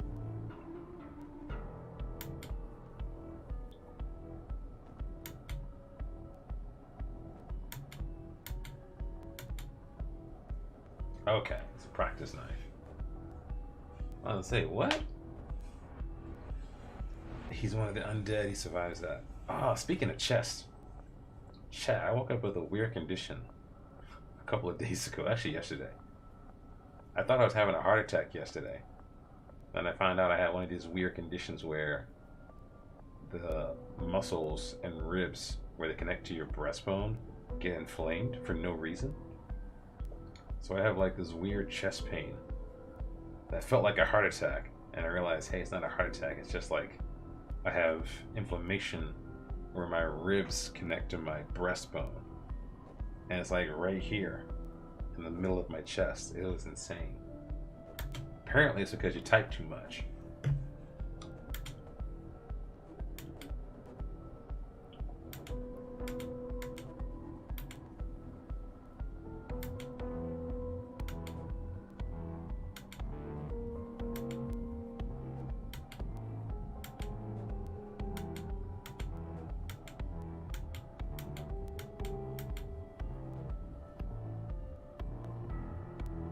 I just took some aspirin. It's also gotten better too. According to what WebMD says, apparently it just gets better over time. I took some aspirin, it's okay, it doesn't bother me, but the night of, I was like struggling. That's why I didn't stream last night, because I was like in pain. It was weird to me. But I think also, I've been doing other stuff too, like, I've not been playing FM as much as I have been in the past, but I have been, I will admit, I've been playing FIFA off stream. The thing is, when I play this game every night on stream, it's not that it's not fun, it's just that I'm not playing for enjoyment. I'm playing because I'm streaming. And so I need to play some games off stream to remind me that games are fun. So I've been playing FIFA. If you've ever played FIFA, you know FIFA's a button masher. So I suspect me working long hours plus playing FIFA and button mashing probably did something to my chest. It's weird.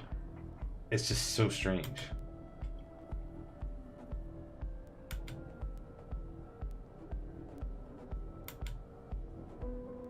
So apparently the knife fight was down here. This is Fight Club? Yeah, this is Fight Club. Don't quote Tyler Durden. Seriously, no Tyler Durden quotes. Oh. Always assume your opponent is mortal. So apparently you can fight with the undead here? But you don't know if they're undead or dead. I'm guessing the idea is that if you have like a living person versus an undead person, you could try to stab the undead person and just get away with it because they're already dead. So I'm guessing you did have to make sure you don't risk it, since there's a mixing of the dead and the undead in this cafe. Yeah, stop playing that carpal tunnel game, man. Stop it.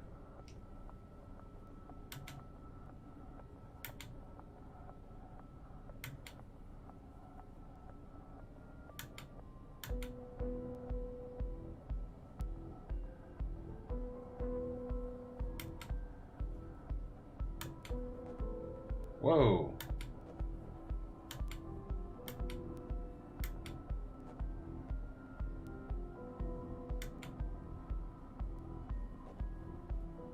Uh-uh.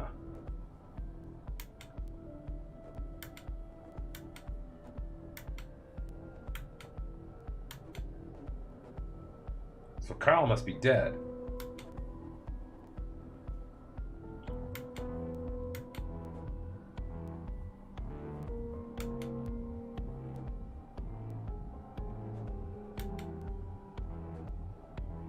Whoa, this is getting wild. It's like knife violence tonight.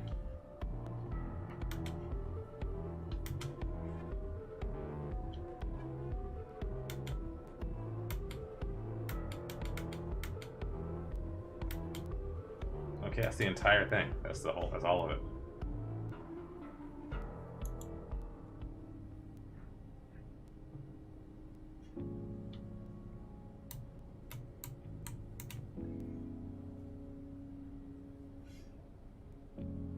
Stop playing Osu, man. Stop playing that.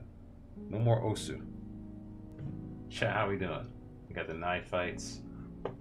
We got, what else? We got a robot back here. We got some rotten poison. Let's check out the robot real quick. Oh, the robot's bothering me. Because we were messing with him earlier. Let's look at the robot real quick. Hey.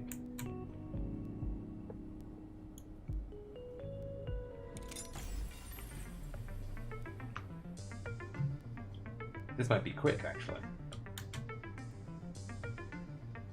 Alpha Charlie Echo. It's Ace.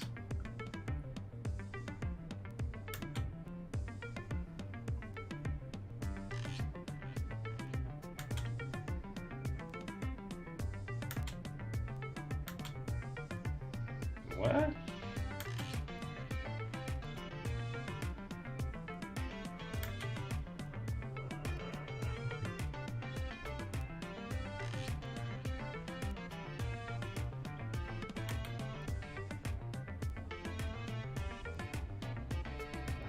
Kilograms, that's heavy.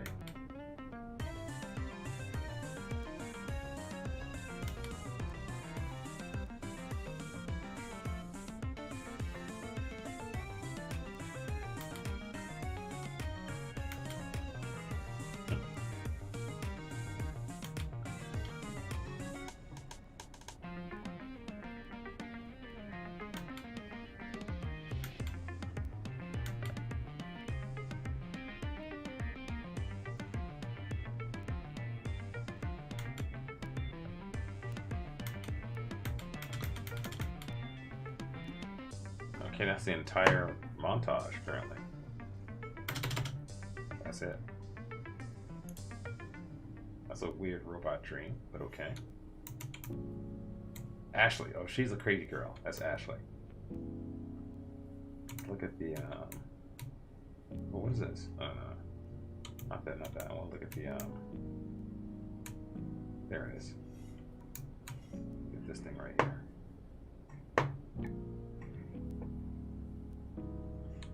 Thing called? I can't read that. Rotten Poppy.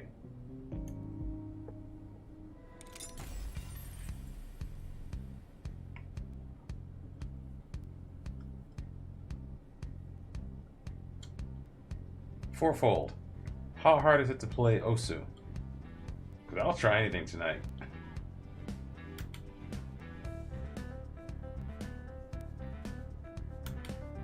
I'm down for whatever. Although I have some things to take care of later tonight. Very important thing to take care of later tonight. Oh man. It's been a while.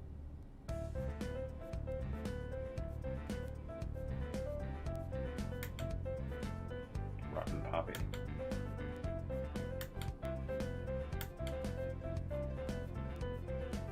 Okay.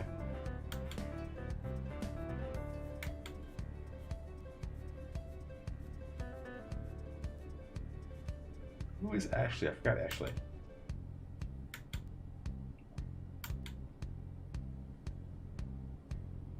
Oh, Ashley's a little girl. Okay, Ashley's a girl. It's called a deed.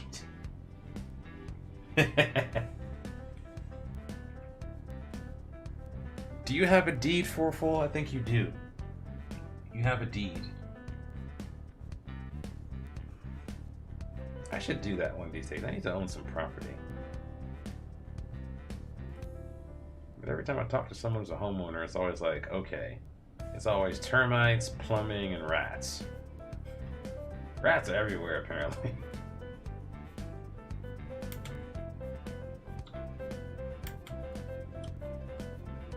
Why do you hate poppy seeds, I wonder? Hatred corrupts the soul. Hey, I'm new here. Whoa.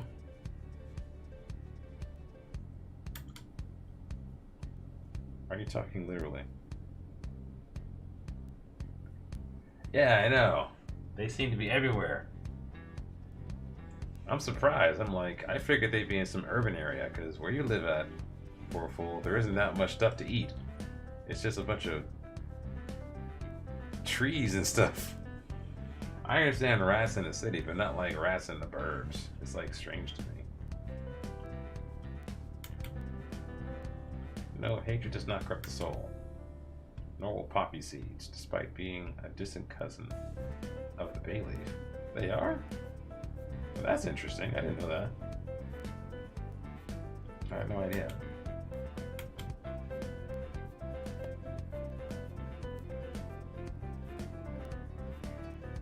That makes sense. Oh, it's so creepy. Stop it. I'm triggered now. Don't do that. Don't talk about those rodents. Ugh. Don't talk about those. Cause you hear him going skittering. Rent free and warm. Skittering. Your cat needs to go get fired. Your cat should take care of that.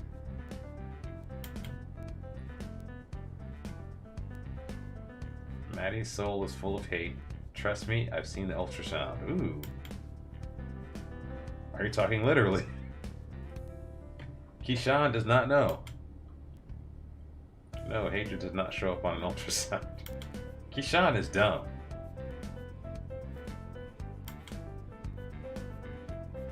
Bay leaves corrupting the soul. What? Bay leaves absorb bitterness. Is that true?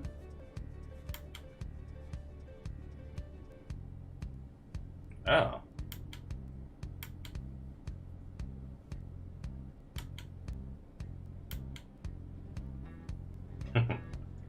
Is that true? Bay leaves absorb bitterness. I thought they... Interesting.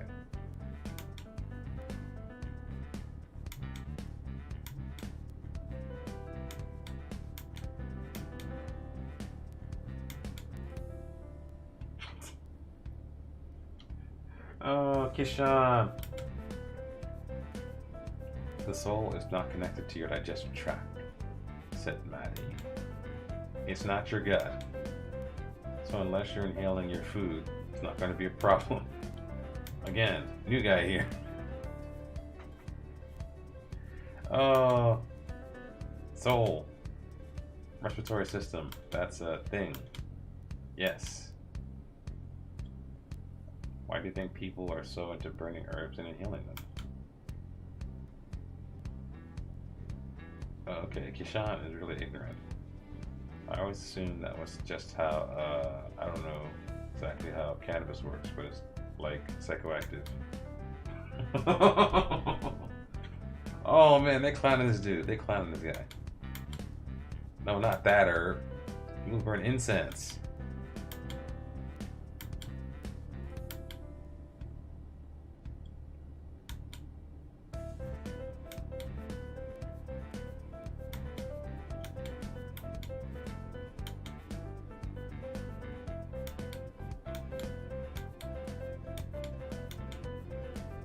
Months. The seeds went bad in 30 months.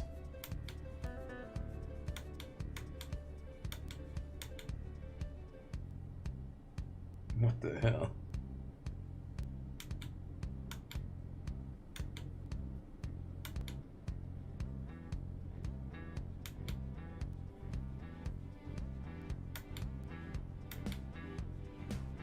Yeah, I love poppy seeds. What are you talking about?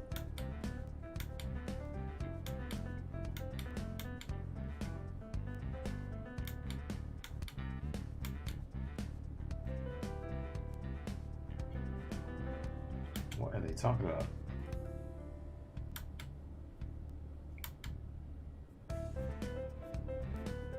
You like the idea of poppy seeds.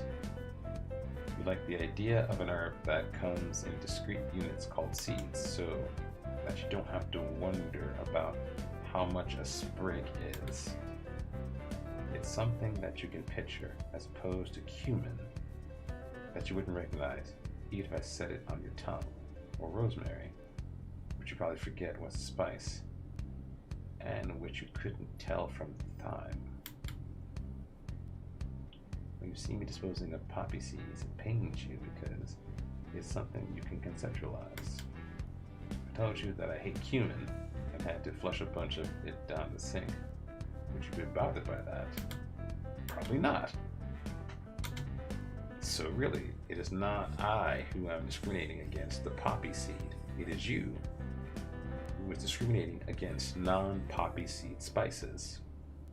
It's an indirect argument, but it's not exactly incorrect. There is no reason for us to have poppy seeds anywhere in this cafe.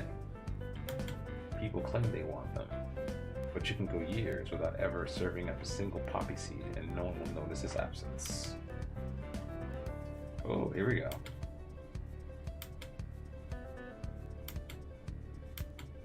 Oh no.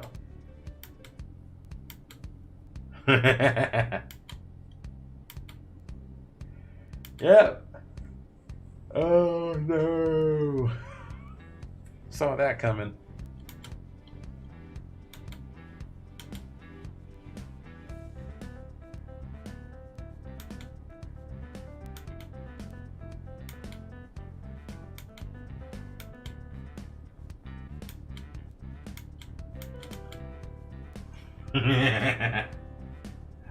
I like this game. I like it.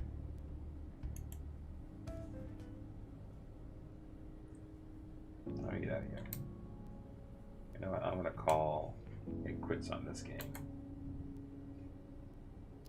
Let's do some chatting.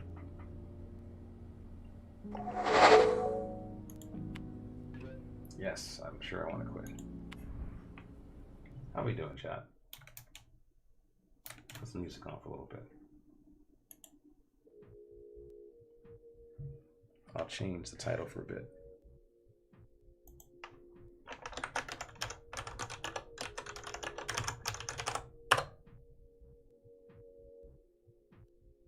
There we go.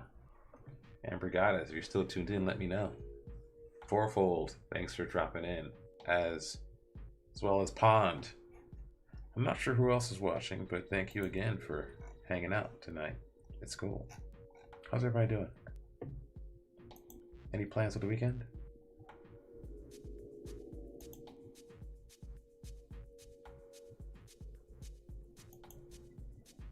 Where did it go? Looking for a moderator view. There it is.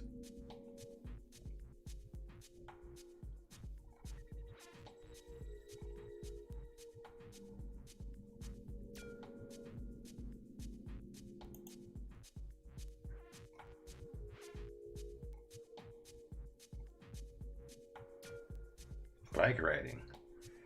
You're talking about motorbike riding. I used to do that, and then I got old and scared. Then I stopped doing that. Although it's interesting, so it's interesting to me that a lot of people don't know how to ride bicycles, much less motorcycles. There are certain people that I know that are grown adults who cannot ride a bicycle. And I feel like weirded out by that. Like legit, like freaked out that they cannot ride an actual bicycle. Like they can't. Like I have to teach them how to turn. Like, for example, like intuitively to turn a bicycle. If you want to go left, you push the bike. You push left, and what happens is it makes the wheel jiggle a bit, and then you fall into the turn. And so it's weird because people think, okay, I want to turn left, so I will turn the handlebars a certain way. They don't think about, okay, to go left, push the left handlebar, and then you'll fall into the turn. It's counterintuitive. I just feel intrigued by how I've forgotten about how many things I've taken for granted when it comes to things people should know how to do. And the thing is, it only gets worse over time. The more skills I obtain and knowledge I have, I feel I'm less able to empathize with people that are beginners at things because I've taken them for granted. Like 30, 40-year-old women don't know how to ride bicycles. Although, coming from Pittsburgh, there was a phrase I remember growing up in that city where they would call women Pittsburgh wives. I was like, why are they calling Pittsburgh wives? This is back in the day. Like, it's old school back in the day when they all had husbands that worked in the steel mill. And back then, if you're a woman, you didn't drive anywhere. That's not your job. It's your man's job to drive you everywhere.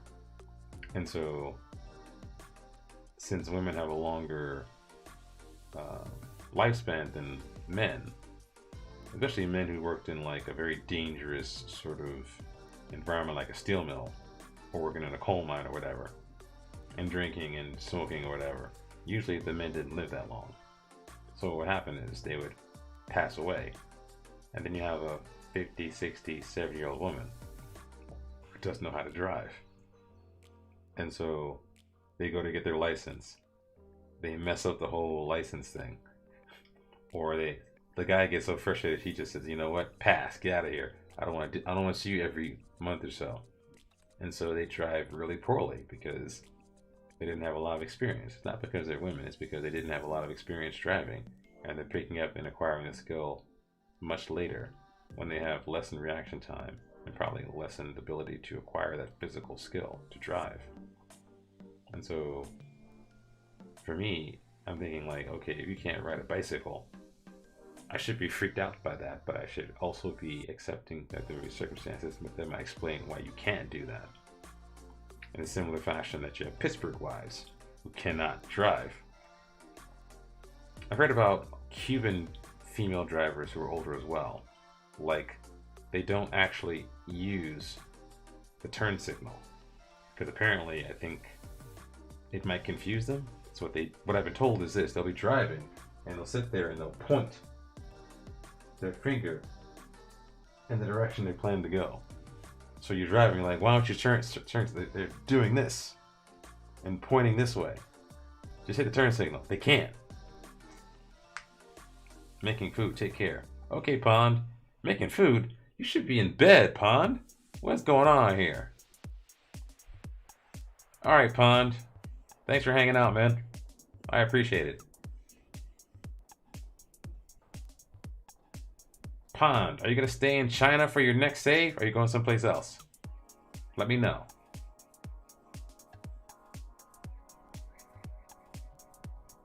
I should play some FM, maybe.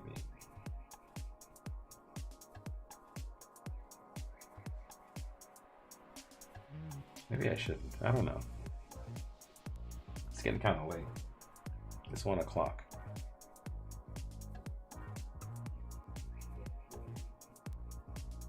Let me see what other games I have.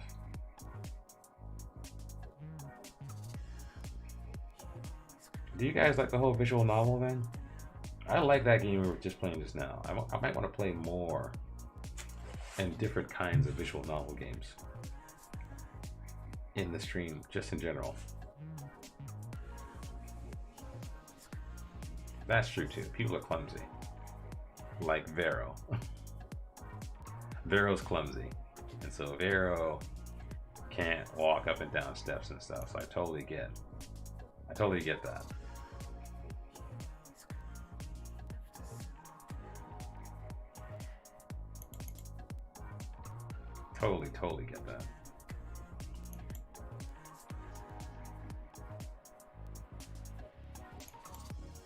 I have to remember, do I know how to swim? I think I can swim. Although I haven't actually been testing myself out in a pool lately. I can swim, but I can't swim. I can't swim properly. The whole little stroke thing, whatever, and breathing coordination, I haven't gotten that all the way tied down yet. Although I probably should. I plan to do a bunch of summertime exercise swimming to get myself ready to be prepared to swim and stuff, but that's like then work and stuff like that. It's just like I find myself in a strange place, realizing that Osaka beaches. I gotta get the Osaka body first. Osaka beaches. I gotta get my future sorted out. Fourfold. That would be nice though. If I go to Osaka beaches, I gotta learn how to talk in the Osaka Ben. I gotta use the Osaka accent. Omoroi. Do you know what that means? Omoroi. Omoroi. Ready for Osaka beaches. It's too cold for that, dude. It's like that's like in June of next year, man. It's too cold for that. Do you know what a moshiroi means? Do you know what a moshiroi? Do you know what that means? A moshiroi. And I keep forgetting you don't speak any Japanese at all, do you? You're not anime, man. You're not anime. Give me your Weibo card. I revoke it. Revoke your Weibo card. You don't know what omoshiroi means. Ah, omoshiroi. You don't know what that means. You've been watching anime for like 15 years. You have no idea what omoshiroi means. I'm ashamed of you. Like, legit, I'm ashamed of you. So, omoshiroi means interesting. In the Osaka accent, I've seen omoroi as the way they say it there. Oftentimes, many of the down-home, country, comedic characters in anime, they are not speaking the standard dialect. They're speaking the Osaka Ben. A lot of comedians in Japan also speak the Osaka Ben as well. And so when you hear them talk, omoroi, omoroi, the implication is that they're down home in country. But it is interesting because I think people have said that they are much more friendly in the South and less formal. Something about being near the equator makes people a little bit more relaxed. I don't know what it is. You don't know what an omoroi means? Come on, man. You actually went to Japan too. You've been to Japan. You didn't know any of the language. You just went to Japan. I forget.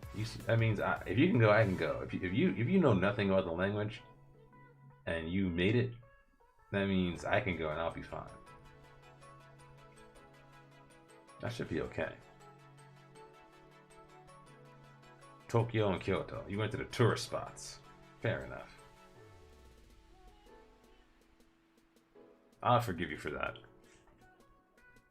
I'll let it slide. Yeah, I don't know. I mean, it's like I want to travel more, but planes scare me. I mean, I'm vaxxed and everything, but it's just like, I don't want to be around people who could endanger me even more so. Yeah, a trip would be nice. Just getting away from all this stuff. Because the one thing I think people don't realize when it comes to work, like working in general, like if you're a manager or some sort of executive or whatever, all you see in the news is stuff about, oh, we must get back to work, oh, productivity, this. And it's like, you know what? I know that's their job, and they have to be a little bit psychopathic or sociopathic about getting things done, but it's like, the one thing I don't think they realize is that people do not necessarily share the same modes of motivation that they do. Like, here's an example. Like, one time, I was asked to give a report at a meeting. And this report took a lot of time to prepare. It was a task that, so her expenses were low. Okay, it's cheap because they want tourists. But the thing is, like, I was told to report, and the report was something that other members of the team, everyone in the team had to do it if they came to this meeting. Not all of us went to the meeting at the same time. Just like, okay, every person who was on call, the week after they go on call, they had to go through and collect all the information for this meeting and present it. And it was a pain in the ass because it was like a bunch of data spread across 4 or 5 different things, and it's just, okay, collect the thing, fill out the spreadsheet, go over here, shave a yak, a whole bunch of little details that went into preparing the report. You go to the meeting, they say, hey, you're up. Give us your data from the report. Give data for report, give a little spiel about the trends I saw and I didn't observe. Report the findings, blah, blah. We did all that. And then after the meeting, people and managers like, hey, big boss really liked your presentation at the meeting. And I'm like, okay. That didn't motivate me. And they're like, no, they really liked your presentation at the meeting. I'm like, yeah, I don't want to do it again. That meeting took that report took like 4 or 5 days of like ridiculous amounts of data collection. I don't want to do that over and over again. The thing is, I guess they were trying to compliment me and let me know that they appreciated the work, which I do appreciate. But the thing is, for me, the thing that motivated me more about working on that report was the context in which the report was done. So here's the thing. The report that we were doing and that every person that was doing after their on call, that particular practice was not something that was always done.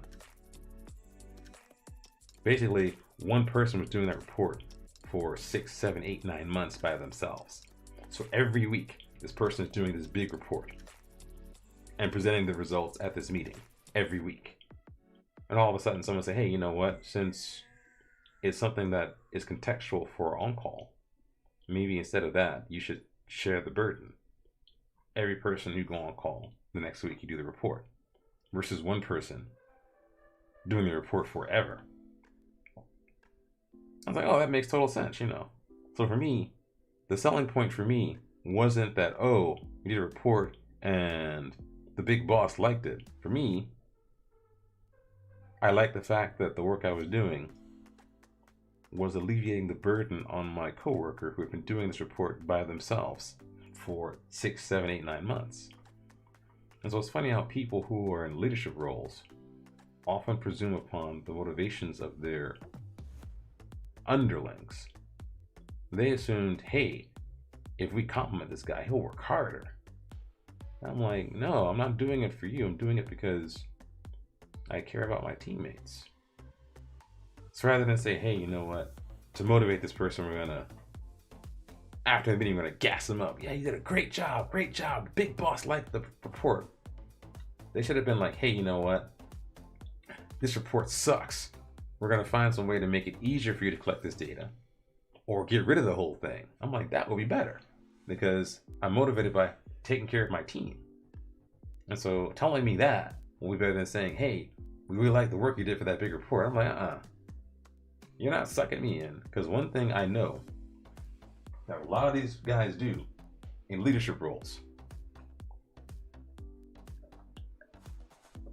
is that they want more for less. And so what happens, and fourfold, you probably know this too, is that a lot of people have ambitions for advancement. They want to get promoted and stuff like that. And that's totally fine. But oftentimes they think the way to get promoted is to work harder. And so when people in leadership roles give them more work, they don't say no. They say yes, and they just take the work on, thinking, hey, you know what? The more work I take on, the more recognition I'll get. And they'll promote me, right? And then, as you know, fourfold, given the situation that you and circumstances you know about, you've seen people do a whole bunch of work and get no recognition for it. People think they're going to get promoted because they do more work. No. It's funny because sometimes people get promoted because they do less work. And I'll explain that. Like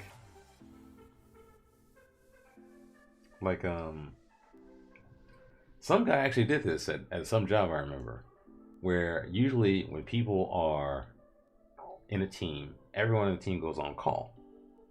There was one person who said, hey, you know what? I'm a big bad advanced engineer and I can't do the big brain stuff if I'm on call. So basically, if you want to get more big brain, big projects out of me, you must take me out of the on-call rotation. So imagine that. You get the title, you get the high-profile projects, and you also don't have to go on call because you say, hey, you know what?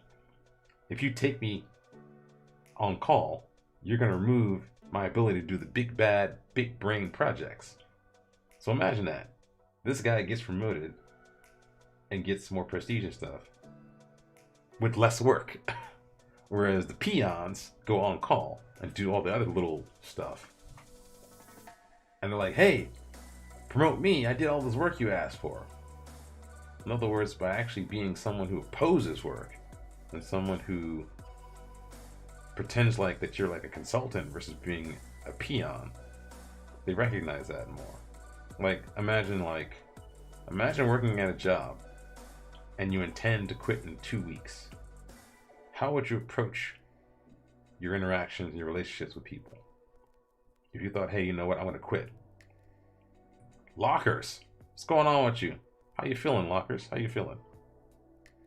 I'm just talking some jazz tonight. We got done playing a game called Necrobarista. It's a visual novel set in Australia, actually. Have you heard about it? Wait, you're from Australia, aren't you? Yeah.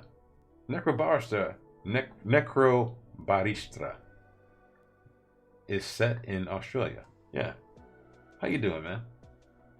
I was just talking some jazz about work and motivation and stuff like that. I don't know what you do for a living, Lockers, but don't ever work harder. Work smarter. And don't do more. Do less, but better.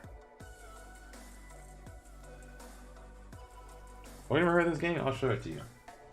I'll show you the game tab.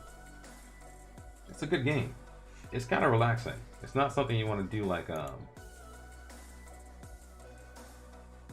you don't want to do it like this game here. It's pretty good.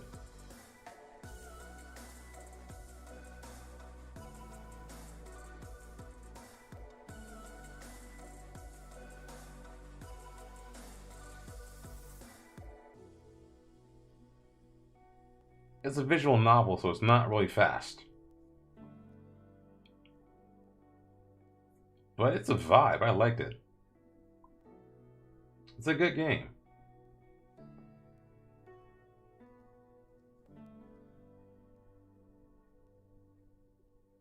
I like it a lot. I'm trying to find something else to do to tide myself over until FM22. But yeah, I was talking about working and how people often assume that because they do a lot of stuff that their bosses ask for, that because they do that, that they expect promotion. And it's funny because a lot of times bosses and management are very, very obtuse and very unclear about what it takes to get promoted. And they do that on purpose because they want to have some sort of leeway to ensure that they can promote in a way that they like. Like, for example, you say, hey, you know what? To get promoted, you must do this task. And immediately, 100 people do exactly that one task because they want to get promoted. Like, no. They want someone who thinks like them. They want someone who's free and ambitious and thoughtful and courageous and risk-taking. They want someone to be the way that they imagine themselves being. And oftentimes that means being in conflict with them and also doing stupid stuff like they do. You know, the whole confidence thing.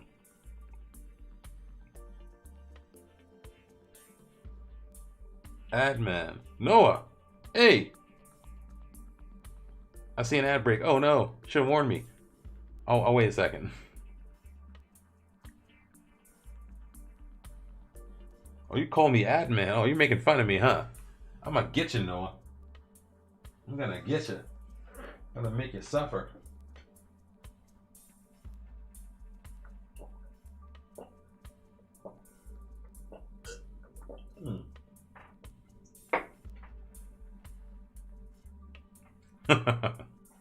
Let me know if the ads are running or not. Pre-roll should be off. I changed my settings to the pre-roll, so they should be a little bit less aggressive. So I think I have 1 minute 30-second ad break, and then from that point on, there should be no pre-rolls for about 30 minutes or so. So it should be less aggressive. Call me ad man. Get out of here, man. Yeah, I'm checking the schedule now. It says it should be done with pre-rolls for the next half hour. If you I think I see it just now. I think it just played just now. Yeah, so maybe like another 30 minutes. They tell me. How you doing, Noah? How you feeling? How was your day? Yeah, it's probably fixed. It's probably fixed. Chat, if you've been here since the start of the stream, let me know if you've gotten a lot of aggressive ads or not. I think the aggressive ads should be lessened by now. If they've not gotten less aggressive, let me know. They should be okay. Dude, Twitch has to pay the bills. Why are you not sleeping? Is that PTSD stuff bothering you, man? Waiting on my film. Yeah, I'm kind of in limbo. So I've been playing other games now. I've been playing like visual novel stuff. I've been playing Necrobarista. I was telling Lockers about it just now because we've been playing this for the past 2 days or so. It's pretty good. Actually, let me put a link in the chat. Yeah, I gotta think about what sort of content I want to do for the whatchamacallit. I gotta think about what content I want to do for the beta save and then for the save. I think I want to do an actual team. No. I want to do an actual big team. Like no more of this languishing in the freaking no more languishing in like tier 17. Actually, no, I have been playing FIFA off stream as well. I'm playing FIFA off stream because I have to remember how to enjoy video games. A ton of potential. I think that team is probably Leipzig. Both. Foot is frustrating. I've actually gotten 2 wins after like playing 30 games. It's on my Twitter feed, but basically, here's the thing. Every team I run into has Adama Traore, Marcus Rashford, Sterling, Jack Grealish, and they just run. They don't pass. They don't build up the play. They don't do crosses. They just run. And they do 15 skill moves and try to walk the ball in the net. I hate Foot. They're not playing football. It's like, okay, get the fastest players and just run. That's all they do. That's all they do. I'm like, it's not football. It's just speedball. Why can't you play career? Perm. I mean perm. What does that mean, perm?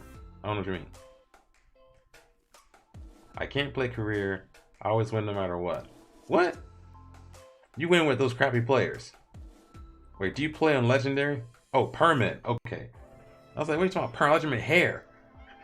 I was like, perm. I was like, you're talking about perm. Like, you gotta speak full. You win on legendary. Get out of here, man.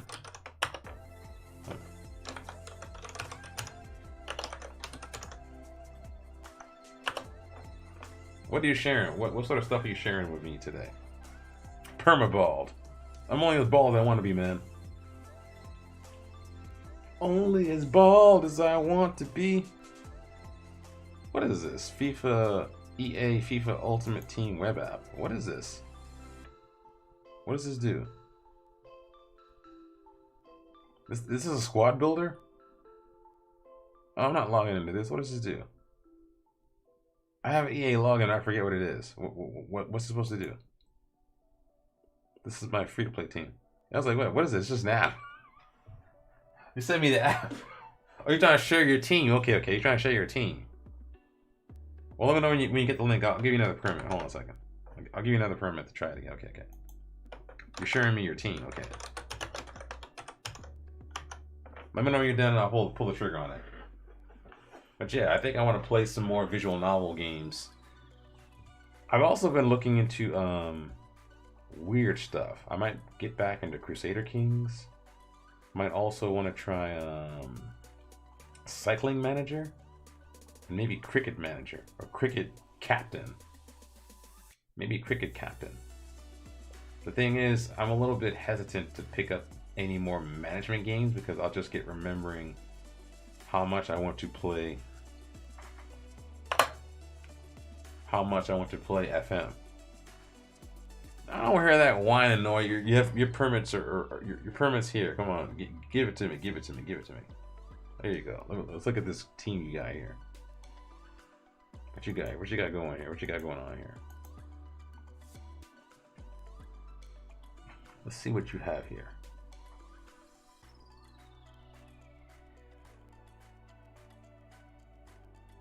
Oh, you got Wissam Ben Yedder. And you got the manager from Brighton. No, you got the Brentford manager. Okay. Like, let me share this actually. Let me see if I can put this in. I don't have. Let's go here.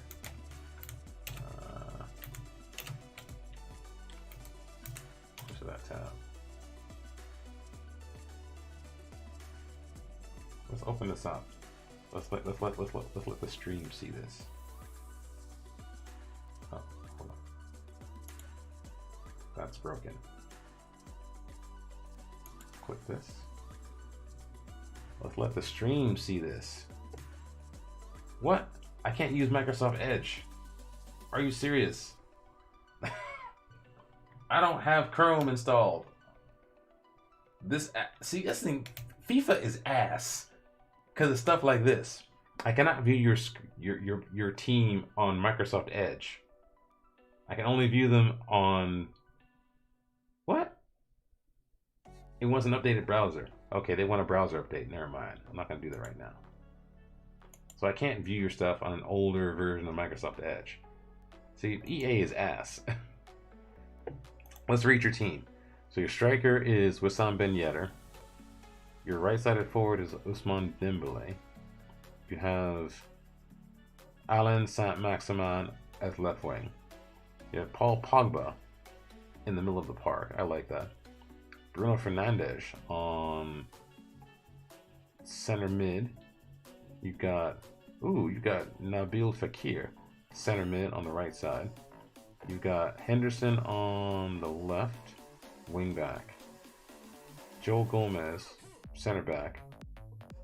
Jules Koundé, who I like a lot, right center back. And you got Jesus Navas. That dude is ageless. Jesus Navas is a beast. Why is he untradeable?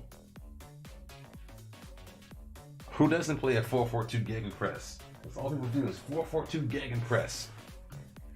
I want you to play a 3-5-2 tiki-taka. I want something creative, something different. Alexa, make the office lights red. What are we doing here? I think it's bedtime, because the lights warn me of bedtime. Because I packed him untradeable. Oh, okay. You got it from a pack, okay. 4-3-3. Wait, why does your formation say 4-3-2-1? Looks like a 4-3-3. That's interesting. 3-5-2. Why? You must be 4-4-3? Why is that asking for pain? My team is butt. I play 3-5-2 because I want to possess the ball. I can't get the ball off these guys. Wondrous star from the future. Yeah, I know. I know you can toggle the tactics. Wonder Star from the future, how you doing, man? Wait, aren't you from Florida, Wonder Star? How you been? Haven't seen you in a minute. Why is everyone popping up in the chat right now? I got 8 people just chatting. How's everyone doing tonight? I'm glad to see you guys here. My music playing? Let me know if my music's playing or not. It should be right. I gotta take these headphones off. Because I cannot... I realize I can't have these headphones on my head too long because it bothers my ears too much. Like it presses against my eustachian tubes and stuff. They get a little weird. I beat Charmander. I don't think he is. I'm gonna pull up the mob view. Let's see if he's in the mob view or not. I'll see. I have the mob view up. Let's see if he's in here or not. He is not lurking. So I think, let me refresh this. I think Mac is lurking. Lana Ray, Farming Girl, Serena, and Small Streamer DC server, something like that. Let's refresh. Oh no, I messed up. I'm getting better at words on stream, actually. It's actually not that bad. Let's see. Charmander is not lurking. He is not, actually. Lacey Lux. You guys want to play that real quick? Let's play that. Let's play a little words on stream, then I'll call it for the stream for tonight. I want to do something fun tonight. Words on stream. Let's do that real quick. Let's do one game of that. Then I'll call it quits. I haven't seen you guys in a bit. We got enough people to help me out here. It's a bad game. Bad game, or you're just bad at it. It's not a bad game. You're just bad at it, man. Noah, what should I do for my saves? I need to decide what to do for saves. For FM22. No sleeping words on stream. You haven't slept yet. You pulled the word straight out of your subconscious. It'll work. Charmander is not here. I haven't seen Charmander ever since I beat him at I beat him in that draft. I haven't seen Charmander since that time. Oh yeah, I forgot. I didn't make you do anything. I didn't make you play on painkillers. It's like, play the game. I didn't make you do that.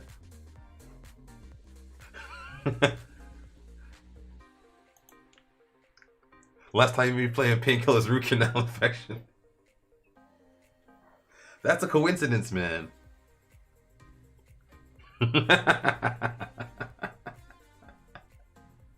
But okay. No words on stream, because I don't want to hurt your feelings anymore, Noah. But what do you guys think I should do for a save, for beta save, and also for a full-on save? We're not playing in England. Absolutely not. I'm thinking Belgium, France. Oh, wait. We can play, but I'll be trash. All right. I'll forgive you for being trash. Let's open it up. But someone suggested a team with potential.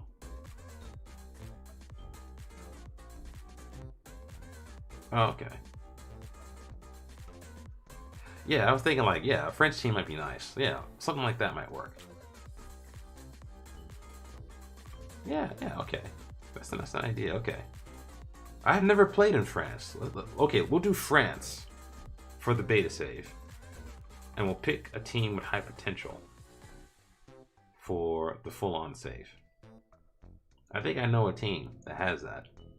It's a team of literal wonder kids. I think I know the team to do that. All right, let's try it out. Let's try it out. Y'all ready?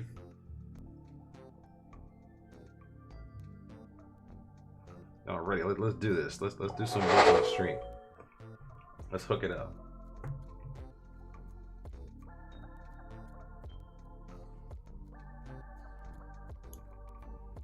A little bigger.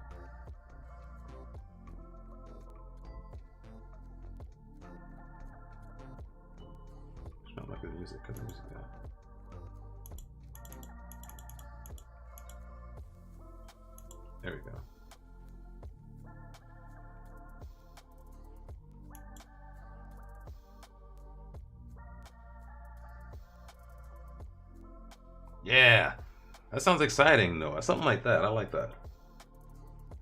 Like a team where I'm not struggling, but a team where I'm not like destroying everyone.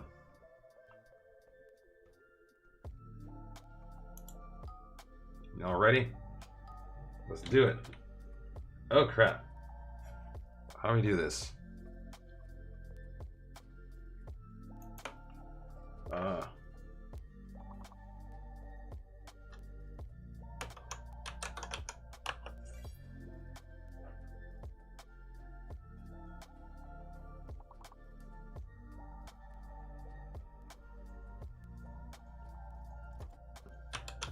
Guys, help me out. No one's helping me. Brew. This is so bad. We're over. I say robbery.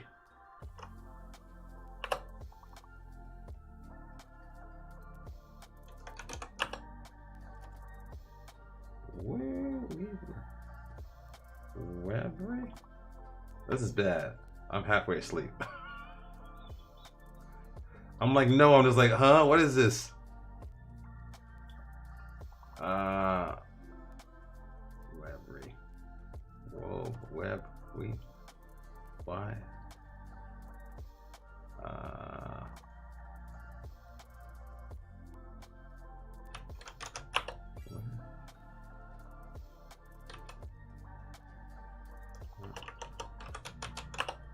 You? Oh, this is bad. We're gonna flunk. We're gonna flunk. We're flunking. We're done. Okay, that's enough. We're done. We're not gonna make it. That's not a word. That's ass. Your actually is pretty nice.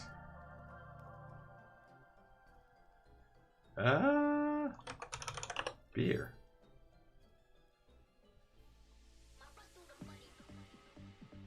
Oh, that's terrible. That was bad. I think we flunked. That's enough. Okay, that's it for the night. That's enough. That was bad. That's enough of that. I'm not energetic enough to play this game. That's enough. I'm not energetic enough to play that game. I'm not wordy enough. I'm not wordy enough. GGG. That was a weird set of words, and no one's. Yeah, we got people watching. No one's playing. That's fine. But yeah, I think that's a good idea, Noah. So something in France might work for the beta save, and something elsewhere that is not in England. You're not playing. Oh, you don't have Y. Okay. Yeah, the Y is confusing because I think it's like yeah, we don't have. I have to think about how often we use Y's in English. I don't think we do use them that often, to be honest. I'm not sure how often they are. We barely do. Is it silent in Dutch, Noah? Is it silent? Oh, okay, very odd. Okay.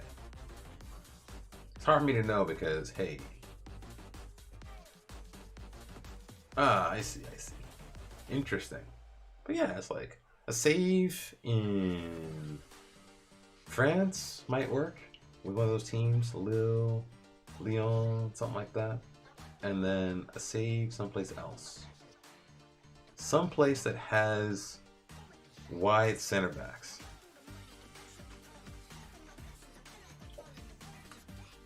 Year? Huh. Interesting. I gotta think of a word like every. That could work. But yeah, that could work.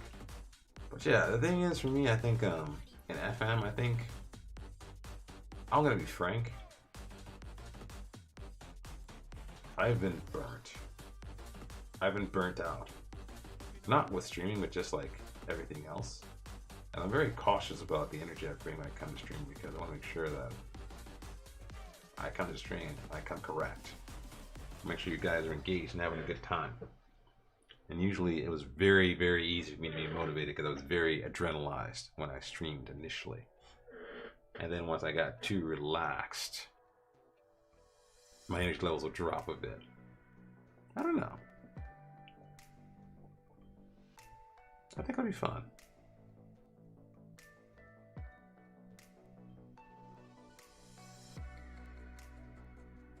Yeah. With the beta, you got to make sure to try to set a bit quicker pace. Yeah. There's too much information to explore. I think I'll do some stuff off stream as well, because I think the data hub might make me get too fixated. The data hub might actually be a big deal. There's a data hub. There is the it's gonna be slower too because of the staff meetings. Staff meetings might work differently, and also the fact that they've made the agent relationships be more elaborate is an issue as well. That you must get people talking to agents, and you must make sure you don't antagonize them, because you need, in other words, it's another relationship to manage. But also the fact that you can talk to players after matches and stuff like that. They added that too. What? Other people is me, Noah. You play quick and let other people figure it out. I watched some videos, so all the big FM streamers have been doing videos on what they've been discovering about the game so far. So second yellow card, work the space, obviously Zealand, Benji, Lelujo. I've been watching them, what they've been doing, and it's like, apparently Gegenpress still works. I think what happens is you'll need to have a bigger squad, and you need to rotate them. Don't watch anything, just set a quick pace. Yeah, but I don't know what happens to your saves, Noah. What is T7? What is T7 and what is T7?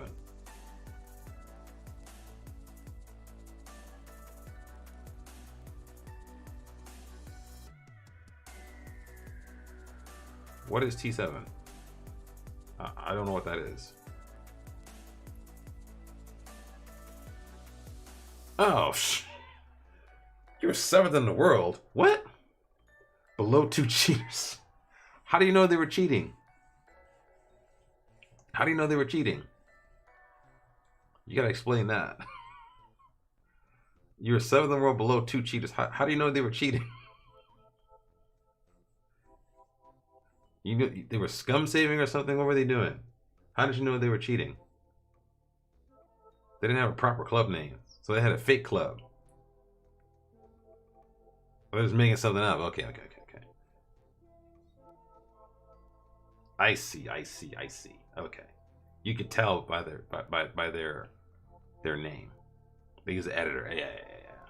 I get that. Yeah, they're doing the thing. They're doing the thing. But yeah, it's like list their way into the leaderboard. Yeah, I just can't play fast. But then again, maybe it's because I've been playing lower league. Because a lot of the responsibilities I take on to myself, because I don't have a staff to shovel it onto. Like I was at Manchester United, I have like 15 scouts. I don't have to hunt for players because the players are found by magic, because I have 15 guys with 15 judging player potential and judging player ability, and that's the thing I think I need. I think the lower league save helped me figure out what to expect. Bigger club, less responsibilities, more focus on tactics, more focus on playing. Yeah. Having someone whose job it is to renew contracts automatically, I like. But someone I trust. I think with the beta, a lot of times I've been bitten because, hey, big player leaving the team. Like, why? No one gave him a contract. And I'm just like, dude, I need people whose judgment I can trust. A lot of times you've seen it in my stream save where like these guys are like, yeah, this guy's not good enough. He's 3.5 stars, but he's not good enough. I'm like, whatever. I don't trust these guys at lower league. Yeah, this guy, this star player, He's a squad player. Reduces game time. I'm like, dude, get out of here. You don't care. You sound like Charmander, Noah. You don't care. Just blast through it.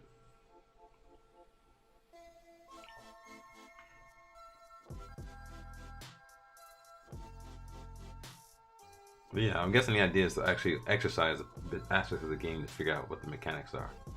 So yeah, I think gegenpressing is broken. I actually have seen, one thing I have seen that's very exciting, I've heard they revamped the squad registration page. The answer is yes, Noah. That's the answer. I have seen them revamp the squad registration page. They've made it so that it has behind, no, what was it? So in the squad registration page, they made it so every player next to their name is like a checkbox or an X box. So if the register is a check, if they're not registered, it's an X. So you can quickly scan the list and see who's registered, who's not registered, just by looking at the page. You do not have to go through and click through and set them to be registered or not. It's just like two little buttons next to their name. That is very nice. 4-2-2 narrow, that's a good formation.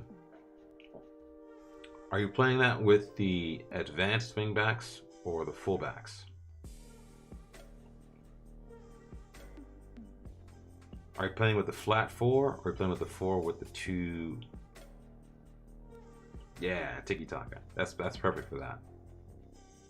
It's very narrow, so it's obviously very vertical. That could work. Tiki-taka, I've heard good things about. I like tiki-taka.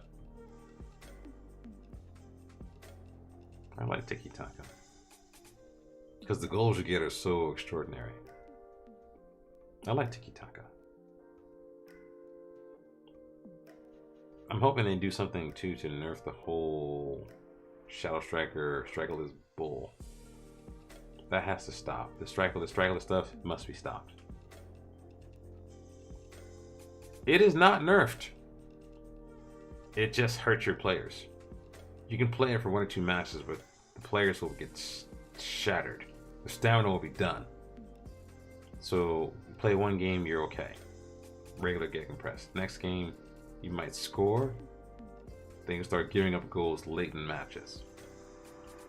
So it is not nerfed. It is just as powerful as it was before.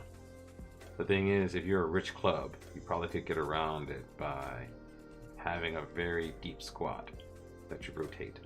But the problem is, if you're a rich club, having a very big squad is bad because they complain about game time. Having a very deep squad with a bunch of under 20s would make it easier. Yep. It is not nerfed. It is just as effective as it was before. But over 2 or 3 games, your player stamina will get damaged. They will fade much quickly. I think when I saw Zealand did it, or was it someone else? No, it was Lelujo. Lelujo did it, and apparently after 2 games, his entire team playing Gegenpress, I think first half of the second game, they were yellow heart. In the first half, they were just damaged. Like totally tired. So yeah, it still is not nerfed. But I'm wondering, assuming I understand how SI does its game mechanics, they said the pressing is more intelligent, which probably means if it is based upon intelligence, it probably relies upon the footballer's individual intelligence, which means their work rate, their anticipation, their concentration, their decision making, the mentals. I'm wondering if teams with better mentals will be able to actually handle gegenpress much more easily, because basically they're making decisions about, they're pressing less. In other words, they're taking a break. They're being more conservative and more selective about how they press. So I'm wondering whether or not a team with better mentals will be more efficient and more effective when they press versus a lower league team where they're just dumb and they just press and press and press and press. So I'm wondering whether or not the Gegenpress still works, but it might work more efficiently for a richer, bigger club. I don't know. I mean, people do not like the idea behind mental attributes because I think they've been playing drafts and that mental stuff does not matter in a draft. It's just pace, aggression, stuff like that. I would like that. I mean, I'm suspicious. I suspect they may make it so that the pressing will have to rely upon intelligence. Yeah. Also, I think in the screen for the portion of the tactic builder that impacts the line of engagement, I think they have literal pressing triggers. You know, in FIFA where you can say, hey, you know what? Press on heavy touch or stuff like that. I suspect they have some kind of pressing trigger, a button or toggle or something like that in the tactic builder. So that might work as well. I don't know. Let's get the data and find out. Also, the UI looks much more slick. Yeah, we'll see. But if it's gonna be realistic, they must find a way to stop the strikerless stuff, because nobody plays like that. Well, I shouldn't say that. I'm saying if you're gonna play strikerless, you should not be scoring 5, 6, 7 goals. Strikerless systems are defensive systems by nature because there's no striker. You're drawing men back. Therefore, if they want to make a strikerless system where it's like, okay, you know, we're strikerless, we are very defensively solid, that's fine. Not like we're strikerless, we score 15 goals because we confuse your center backs. That has to stop. They must fix that. I want the Gegenpress to end. I want the strikerless to end. Or to end as a goal-scoring threat. I'm going strikerless, score 20 goals. Get out of here. That is not realistic.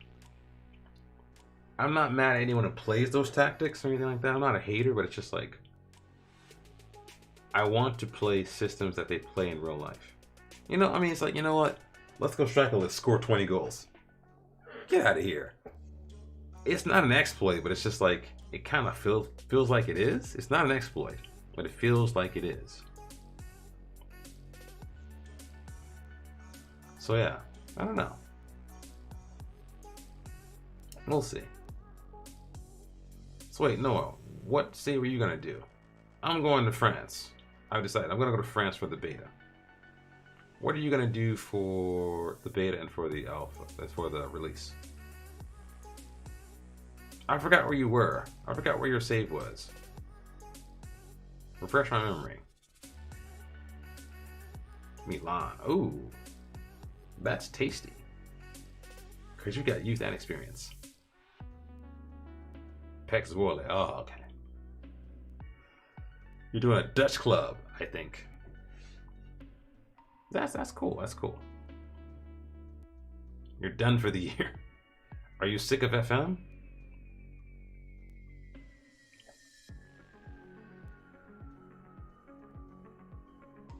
So I'm done for the year. I've been done for the year.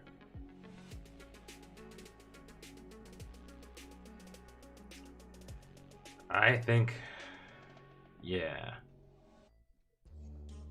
I think for the next game and next release, I probably should be a little bit more. I usually plan my streams before I do them.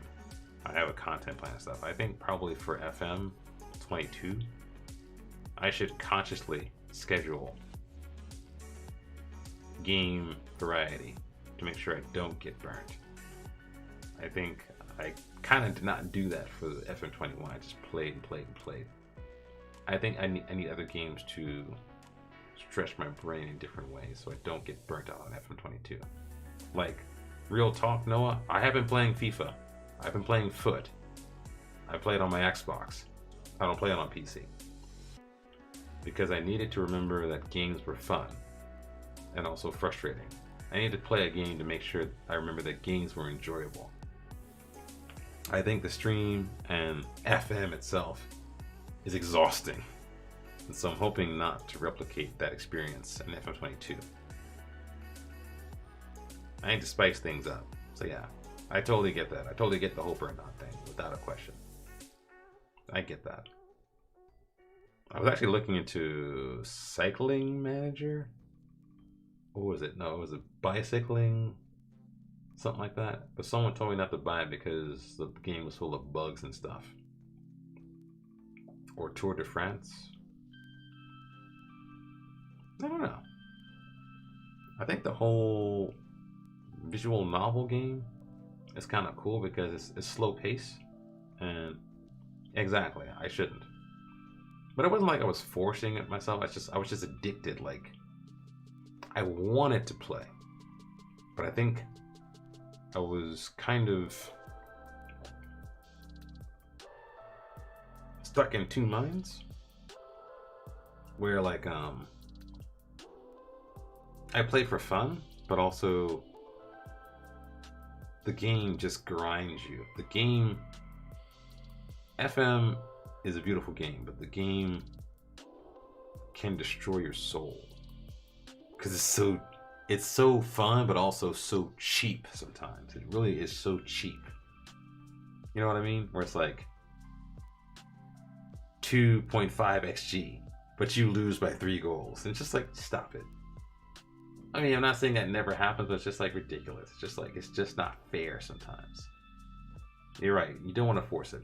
Because the thing is, you're watching me as I'm playing and I'm doing whatever, and you guys are going to know where you're just like, if I'm not enjoying myself, then you guys are going to know I'm not enjoying myself. So yeah, definitely not going to force it. No, you're right. You're totally right. Yeah. Without question. So yeah, we have that sorted. So we're going to do France for the beta and then someplace else for the release. You know what? I'm getting a little tired. So I'm going to call that a night for the stream. Give a shout out to Pond for hanging out. Give a shout out to Amber Goddess. I think she's still in here watching. It's good to talk to you again. I'll be thinking about you. Shout out to Noah. Shout out to everyone else here. Lockers, you're in the house. Lacey Lux, Lady Bath Hoary, XYFN. Thanks for hanging out and watching. Might or might not be on tomorrow. Might or might not be playing FM. I have a throwaway save I want to look into before we get into the next game. Might not play that. Might play more visual novels. We'll figure it out. We'll play it by ear. But thanks again. I want to drop off. I'll see you guys in the next one.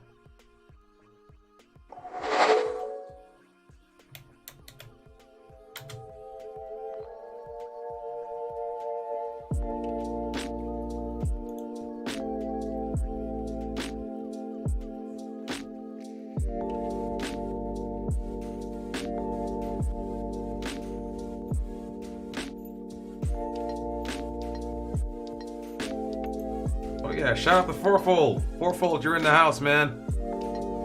I didn't know you were still here. Sorry about that.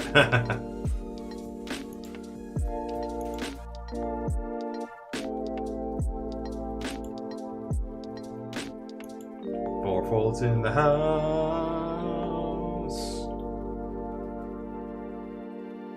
His cat won't eat a mouse. Go to bed, Fourfold. I'll holler at you tomorrow.